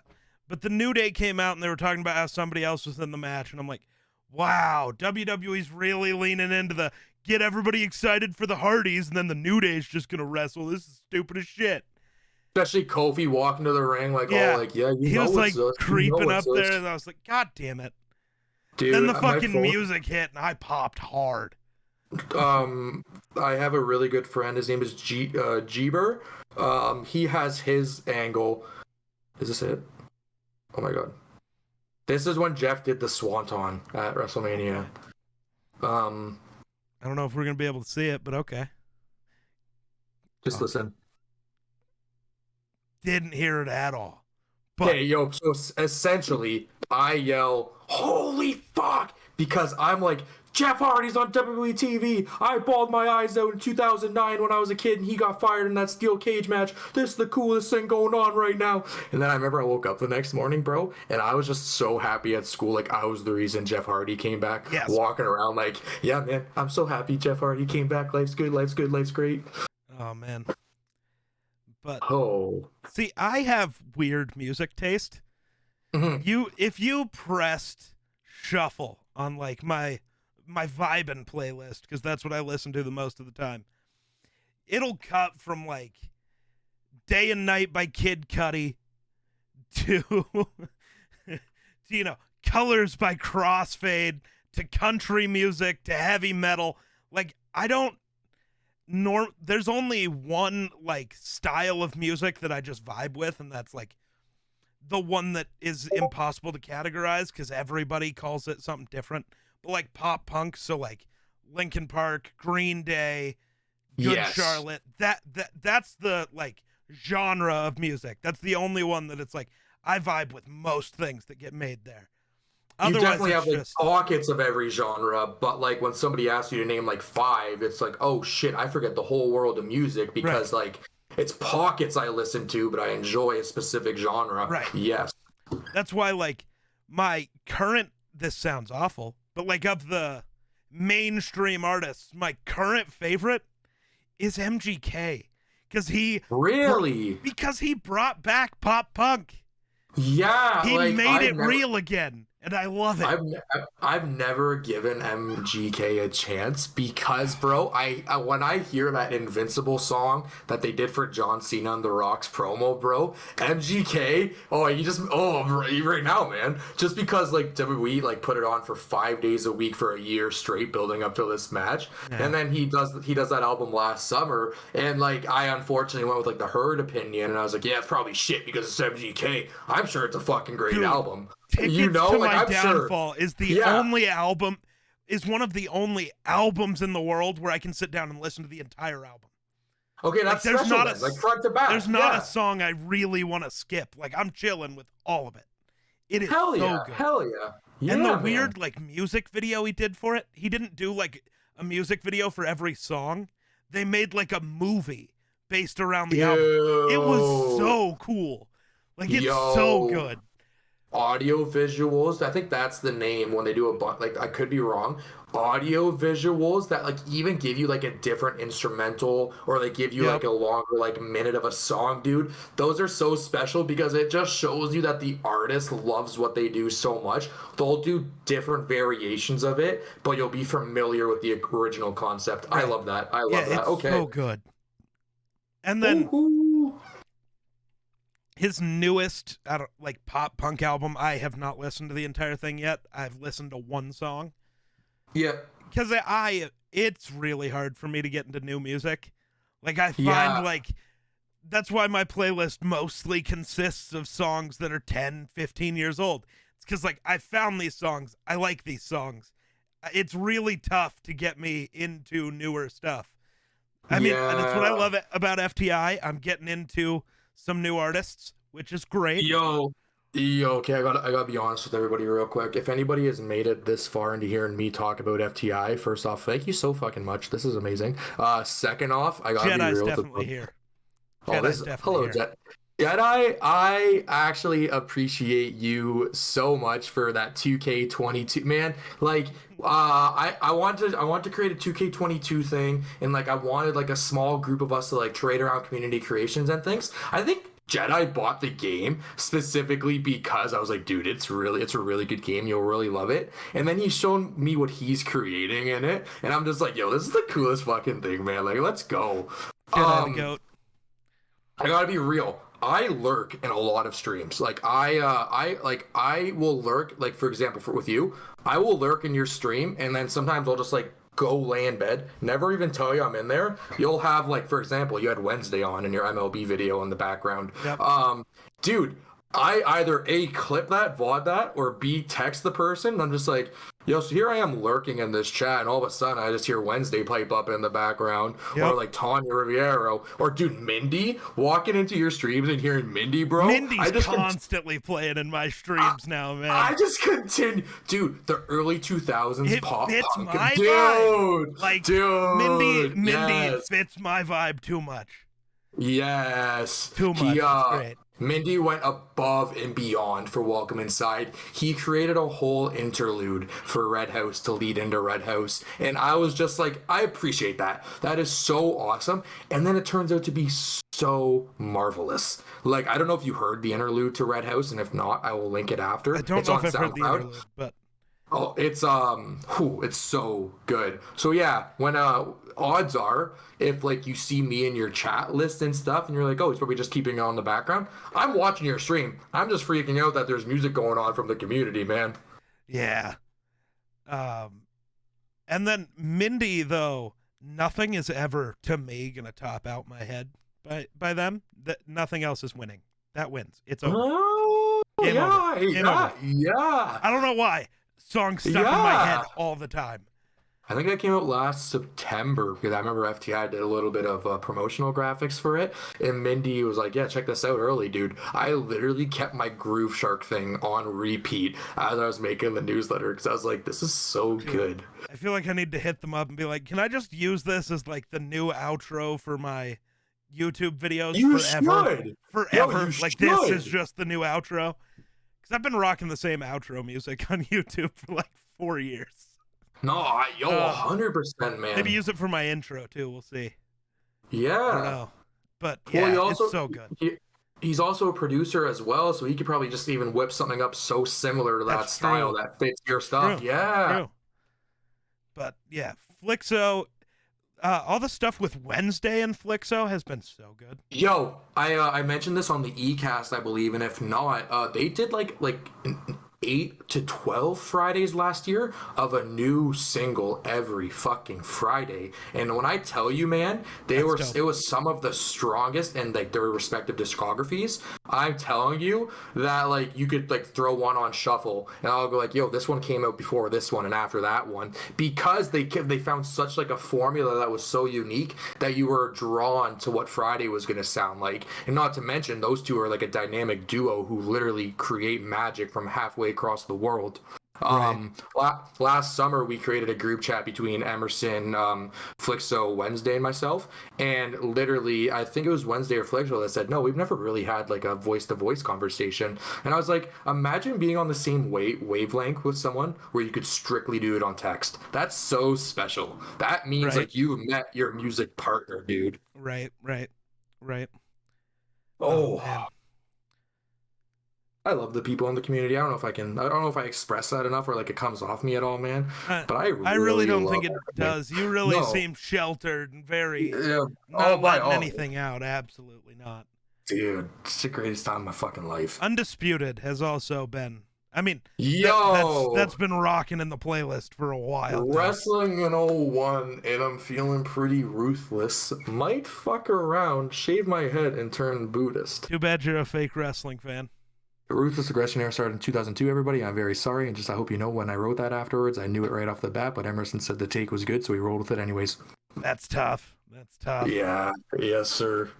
That's tough. I love it though. Yes, sir. I honestly Undisputed. didn't catch it because I'm a fake wrestling fan too. Well, it's like one of those things, and I don't know if like you follow like any sort of like similar thing, but I was taught, and it took me a while to like really like go with it. Don't point out the flaw because it will be the only thing people notice is when you make that flaw public. Yep. So I say like fake wrestling fan, bro, just like you, it went right over your head because you're not like, well, actually, the Ruthless Aggression era started mid 2002. Right? It's just like no, bro, no, you're good, bro. You no don't one have to cares. Yeah. Honestly, saying to the 01 or 2001, I can't remember however you said it, but whichever way you said it, it's gonna sound better than saying 2002. It really is. 100%. It fits the vibe. Oh man, we there at the beginning of the pandemic, I want to quickly mention this. I thought like again, like, oh, this is what I'm gonna do. I'm gonna like do some like funny rap like Little Dicky and like all of them. So like Aiden and I wrote a song and I sent him like 30 takes of the same take. And he was just like, man, we can do this. You're so passionate about it. Just send one take. And I was like, you are so correct, my guy. I am just so excited right now. There's 2 more that we've been working on, but I can't come to find myself to like go on the microphone to do it because I feel like that's not who I want to like be. That's kind of like when you hang out with the friends, you're like time capsule, like, yo, we did this 10 years ago and only 5 people know about it. But to like Undisputed, it was definitely a bucket list thing. Yeah. Undisputed. Yeah. Oh man, there was a time where I don't know. I enjoyed rap a ton back in the high school days where I was high all the time. We used to basically only listen to rap. Turns out I actually hated that time, but dude, you're only allowed to listen to rap when you're with your friends because you put anything else on. Yo, this shit's garbage, bro. Change it, man. Dude, the amount of I love it now because I'm always in control of like I don't let other people drive me around. So like if I'm with people, it's like I'm driving, which then means my radio. Yes, sir. Driver picks the music, shotgun shuts his K-Cole. So yes, sir. I'll just be rocking anything pop punk just because it's better. And I know it annoys people, but I don't care. Fuck it. Like, there are always some rap songs that it's like, yo, that's fire. And you have to like read the vibe too, but like don't put yourself in like that rap because I need to make sure my homies know I listen to rap. It's like, no, dude, put your music on. Just right? put it Fuck on. the homies. Fuck the homies. Fuck the, well, I mean, like if the homies like the music, maybe, but 9 times out of 10, it never leaves with that. Yes. Right. It's never, and half the songs, it's not like we all like them. It's just we're supposed to listen to that. This is what's popular today. It's like no, fuck that. I couldn't name one Jack Harlow song on this new album to save my life. I don't know if I've listened to anything with Jack Harlow in it. Yeah, I literally think the takeaway I have from it, not because of Twitter, Snoop Dogg's on it. I don't know anything else. But that's music. That is check. Oh no, Industry Baby by Lil Nas X is in one of my playlists, and it has Jack Harlow in it. Mostly because the bass is good, and I have big subs in my truck, so there we go. I need some songs with good bass. This has been the fastest 2 hours of my life, and I'm enjoying literally. Yeah, I can't believe it's been 2 hours already, which is amazing. Is nuts. But yeah, like I don't know who else is. I want to read you some more out of my. Oh, okay. Hold on. What did I make? What was my top 10 for Eero? On the eCast, my top 10, which again, let me have 11. Okay, when I first made it, the first playlist I sent him, he was like, "Yo, that's too many. Cut it down to 10." Or he said, "Cut it down to 5," and I was like, "10's the best I can do." And he's like, "All right, fine." Yo, I made 10 and I'm like, yo, this is so unfair. And then he's like 10. I'm like 11 and here's the link.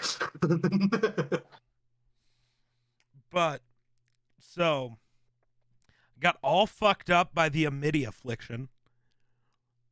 I don't know if you know who they are. Yep. 1, 2, 3 MGK songs. Okay. 2 of them from Tickets to My Downfall, and then another one that was a collab with Kellen Quinn. Okay. Who the fuck is Kellen Quinn? I don't want to mess it up when I say it. So, Kellen Quinn, what band was he in? Lead vocalist for Sleeping with Sirens. There we go. Okay. That's that one. Summer Nights and Jack and Rose by Kennedy, who is a zombies YouTuber from back in the day who transitioned to making music, and his music slaps. Let's fucking go. So, all right. I might link you one of his songs later because he's great. I'm a big Kennedy guy. Yeah. And then Come and Go by Juice WRLD and Marshmello. Obviously, In the End by Linkin Park. Got to get some Linkin Park in there. Do you want a quick Linkin Park In the End factoid really quick? Sure. So 2011, me and the homeboy Shoop, we were doing our elementary school talent show, and we weren't allowed to do any songs we actually listened to because going to a Catholic school, you're not allowed to say fuck on stage when you're 8 years old for some reason, or 12 years old, but you're not allowed to say fuck on stage apparently, so okay. So they're like, how about In the End by Linkin Park? And Shoop and I were like, well, this is like one of the only tracks we wouldn't do because it's not like... Neither of you can pull off Chester's voice? Well, it's like you have their discography that you would perform, like that you would literally be a 12-year-old and go like, I'm gonna do like anything, like even like Numb. Like I would have rather done Numb. So we get on the stage and my microphone doesn't work. So I was just like, oh, there's 2 parts to this. Okay, we're gonna switch microphones. I go on my knees, my pants rip directly down the middle. And I was just like, oh. And I remember Shoop and I looked at each other and he's trying to hand me the microphone. And I said, you're finishing this. I'm going. The song ends. I'm so fast in my Uncle David's car, bro. I didn't even like stay. I don't even know what happened afterwards. 12-year-old me thought this was going to be riding me for the rest of my life. It was for like 5 minutes. Yeah. Dude, keep going though. So real quick, back to Linkin Park and covers of it. So I'm terrible with years. Whatever year it was that Chester passed, right? 2017, yeah. Thank you. MGK was supposed to go on tour with Linkin Park. Yeah, yes. So the day the tour was supposed to start, MGK still went because, they'd already sold tickets, whatever. He knew Linkin Park couldn't perform, but he was like, I can still give. So in his first concert, he does that cover of Numb because, him and Chester were great friends. Yes. And let me tell you right now, MGK does not have the voice to do Chester because nobody does. Nobody does. Chester's a crazy vocalist, like one of the best to ever live. Like nobody can really touch what he does. like everybody sings with their emotions, but he genuinely sings with his emotions. Like you can feel that when he Yeah. screams in any song. His my top album of all time that's like stood the test of time is Collision Course with like the Jay-Z Linkin Park MTV collab. Okay. And yo, it is just like remixes and enhanced versions of like Jay-Z song, Linkin Park song. But even familiar Linkin Park songs, you just feel Chester's energy Yep. creating something new. And it's like, fuck, that's robbed. We can never see that band live again. We can see members do memorial shows, but we will never be able to see Chester on stage screaming. And we're like, goosebumps, goosebumps. Did you see the first concert Linkin Park did without Chester? Yo, Where I they had the nobody sang Chester's parts, the crowd just did. Oh yeah, my god. What I would have paid man. to have been there. God Yeah, that was live streamed on YouTube, and like I know YouTube had like the 10-second delayed, but like everybody was like at different parts in the comments, and I was like, dude, that's captivating. That's crazy. damn. Yeah. It was wild. But MGK did this cover, and I'm so pissed off at all the people talking about it. Just because MGK is like the most hated dude for some reason. And like I get it, he's a dumbass, and like the whole Eminem thing was stupid. But whatever.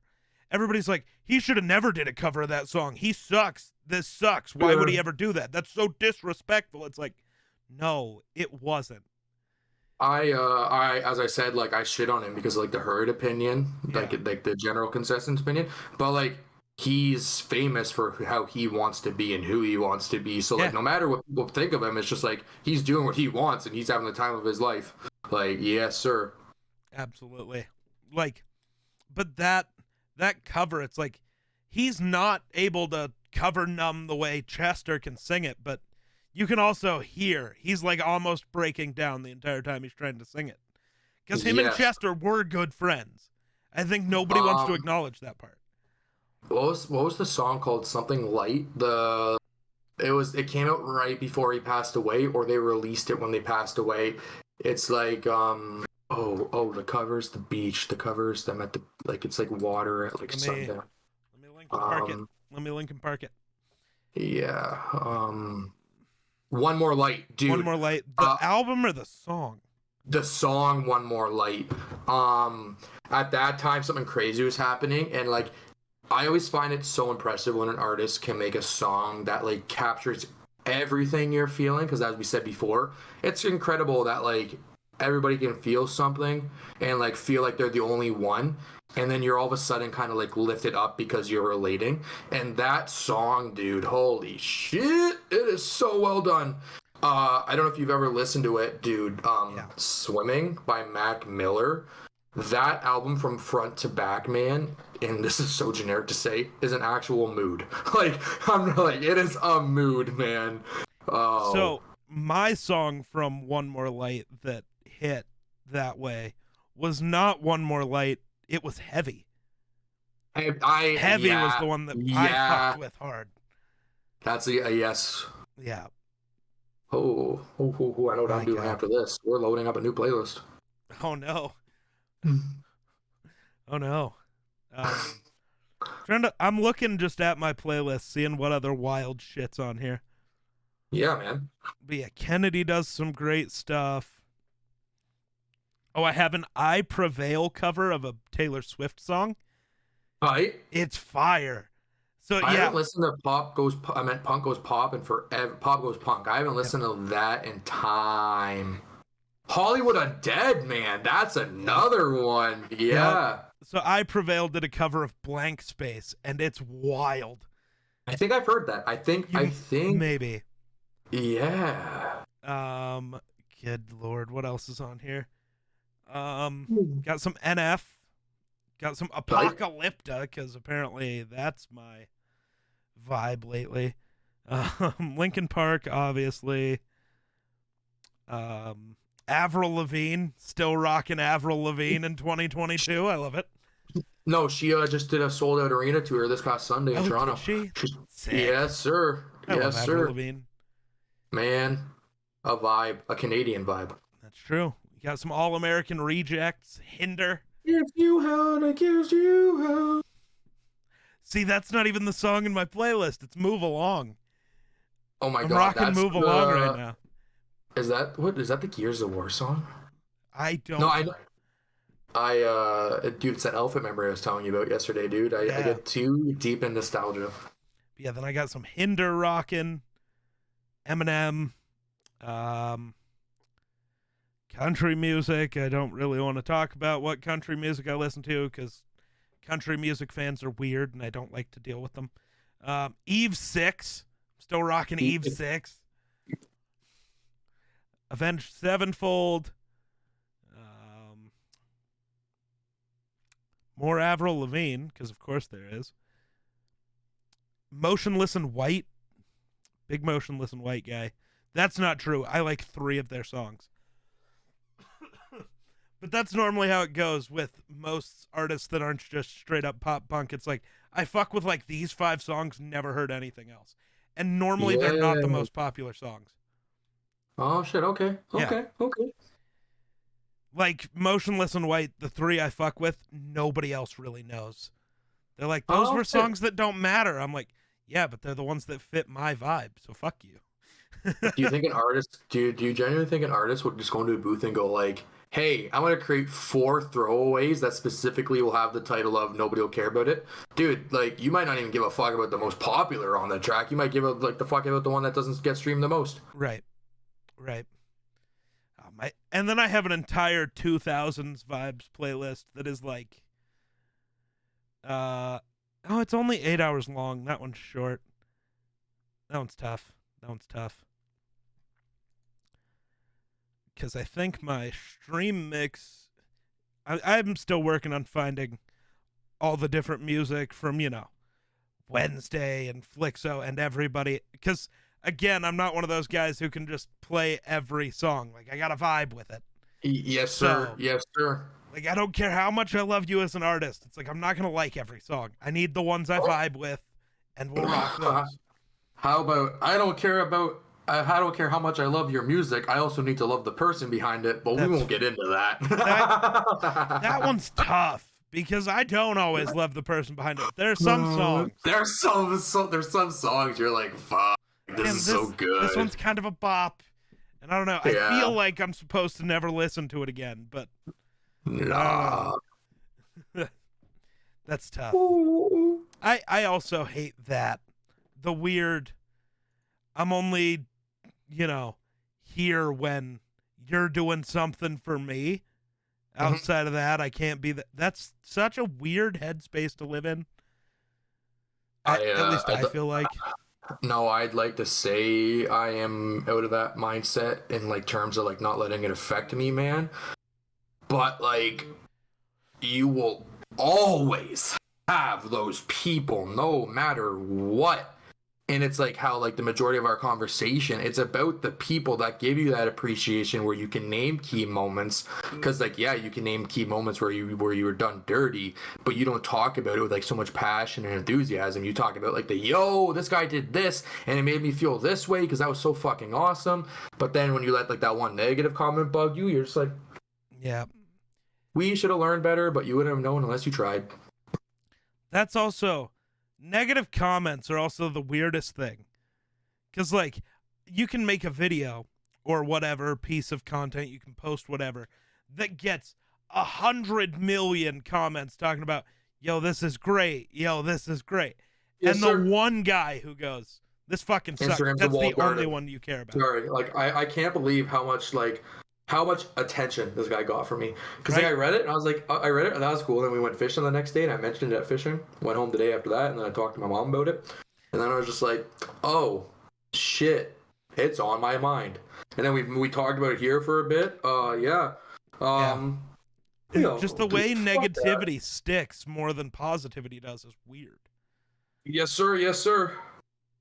It's just, it's a weird thing to have happen all the time, but it does. Yeah, look at, like, sorry, I just jumped on Twitter, and the first thing I see are 1, 2, 3, 4, 5, 6 posts that go based on your likes. I don't know who the fuck these people are. Stop giving me based on my likes content. Give me the people I follow. There we go. That's what I was gonna say. Yeah, like you follow people for a reason, man. They're based on your likes. Come on. Can I get one post that's not promoted or based on my likes? These are all other people's likes. There we go. There we go. We found someone. Yeah. It's Most Poetic Etta. That's the first one. That's the first one. She's eating a taco, apparently. Which is pretty rude. I want a taco. I was going to say, you got to someone you actually follow on Twitter, though. Yeah, I'm going to respond to that. Go like recording a podcast session right now. Saw you were eating a taco. I want one. Recording a podcast right now, but damn, you made me want a taco.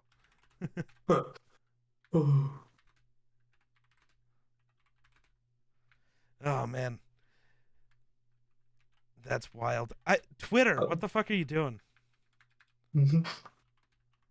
I can't fucking type today.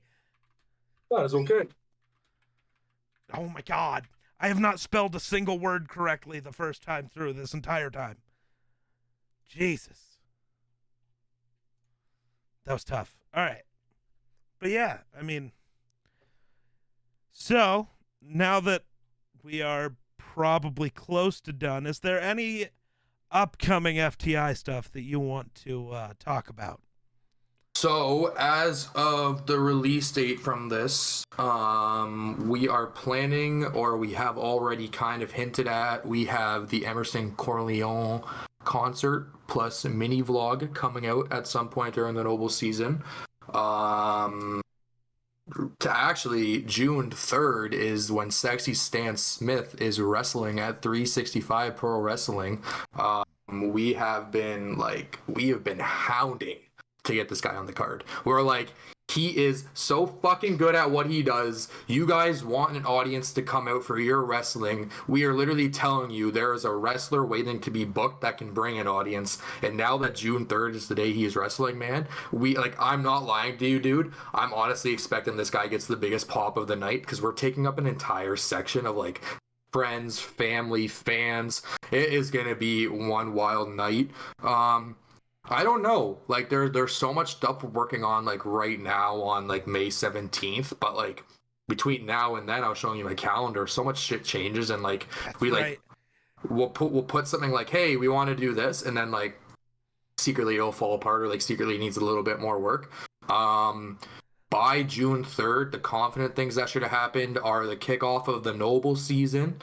We already know that's happening in 3 days from today. Yes, sir. Yes, sir. The N10 FTI newsletter, because N10 is celebrating their anniversary this year, another anniversary, I should say. Yeah. Wow. I have a wall calendar, but I can't even tell you what's going on until June 3rd in concrete. That's fair. Well, I mean, if you remember, thinking back to that wall calendar, we had March 28th penciled in as when we were going to do this podcast. Here we are, May 17th, and we finally got to it. So I sent you a picture, and I was like, if it's on the whiteboard, it's happening for sure. Yeah. Homie gets smacked with COVID, and I'm at my computer desk. I remember, I'm like, okay, got a newsletter to make this week. Dying in my computer chair, and I was like, all right, 2-week FTI break, going back to bed, and then yeah. You seemed so worried to tell me you couldn't do it too. Dude, I like how we mentioned at the beginning, I'm someone that like, I know it goes both ways, like respect and like doing favors for each other and things. Yeah. But like how you felt, like you're like, yo, I don't feel like I'm doing a lot for FTI. I always feel like shit when like we'll ask someone for something, and then they're just like, hey, can you do this one thing and we can like get together and talk or something? And I'm just like, I really want to, trust me, I do. It is just finding that time is so fucking hard, and I am very bad at overbooking a day, because like a 48-hour day doesn't exist. It's only 24 hours. That's valid. But no, like I want to do this again, man. This was fucking awesome.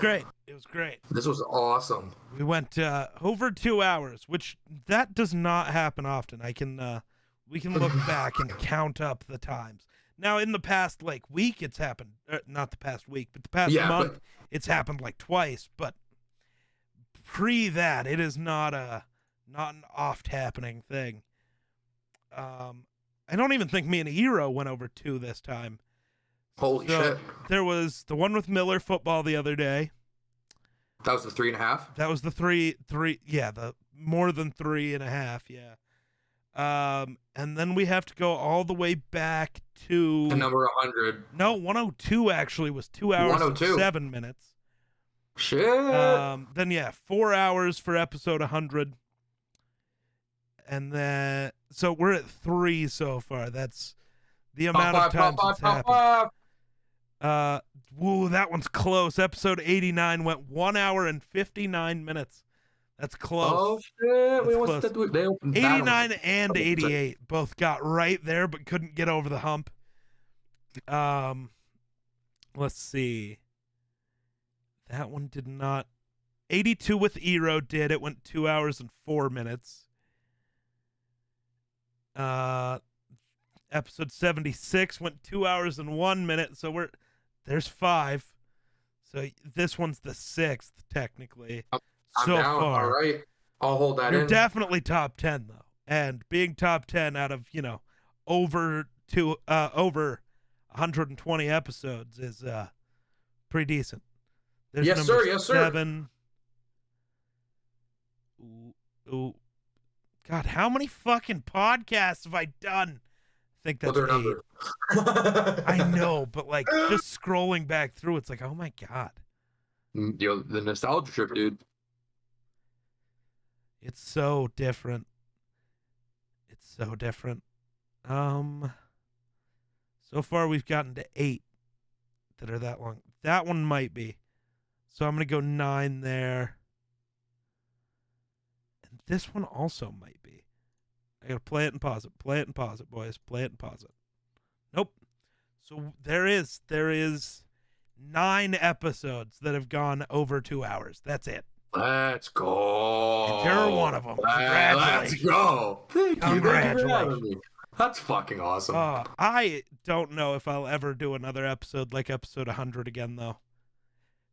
Yeah. Thinking about it now, like if I was going to do that for episode 200, we're only 20 episodes in so far, and I think I've had like 8 or 9 different guests. Like, oh, shit, that would be a huge length podcast. I don't know if I want to. I don't know if I need a 10-hour podcast. You really don't. That's too much. Like I was telling you, like I find like 45 minutes to like an hour of like getting what you want to talk about, but then like definitely going over an hour if the conversation's like flowing. Absolutely. But like something structured, man, it's like keeping that the attention on a structured, but a conversation, the listener gets involved with it and they're like, yo, I don't want this to end. Right. And just like you and I, we don't want this to end. Right. The nice thing about the majority of the listeners of this podcast, like Jedi, he is probably the biggest listener.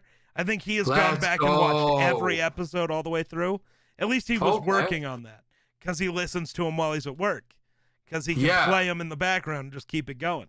So like, for those type of people, or like me when I listen to a podcast, the longer they are, the better.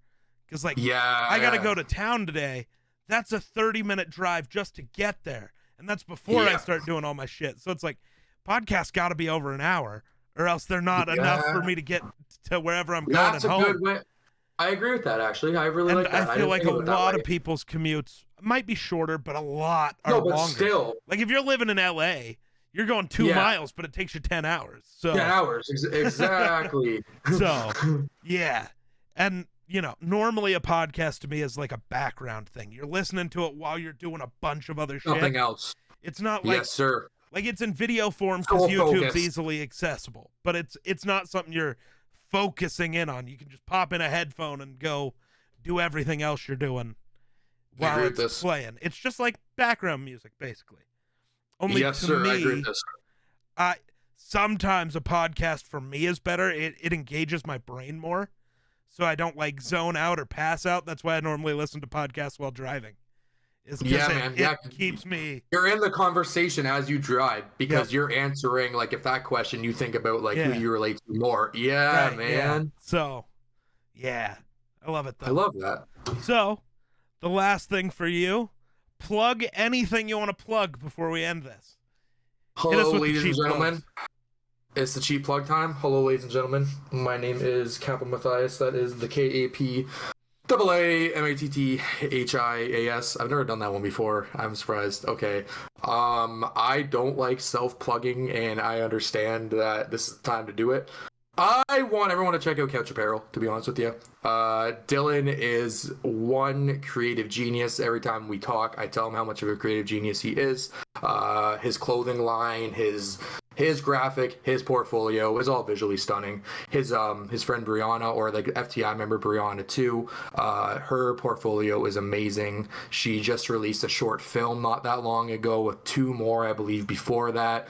Other than that, I'll do one. You can check us out at From the Inside Studios on Instagram. If you create anything, if you're passionate about something, if you just give a fuck, honestly, a genuine fuck, not a fake fuck, come check us out. We will be more than happy to welcome you in and learn who you are and come be a part of a newsletter. Other than that, Geek, this was the best fucking time I've had in a while. Oh, I'm glad. I'm glad you enjoyed it. But yeah, I don't have anything to plug. Y'all know me. So that's going to do it. Thank you guys so much for watching. We'll catch you in the next one. Peace. Bye, guys.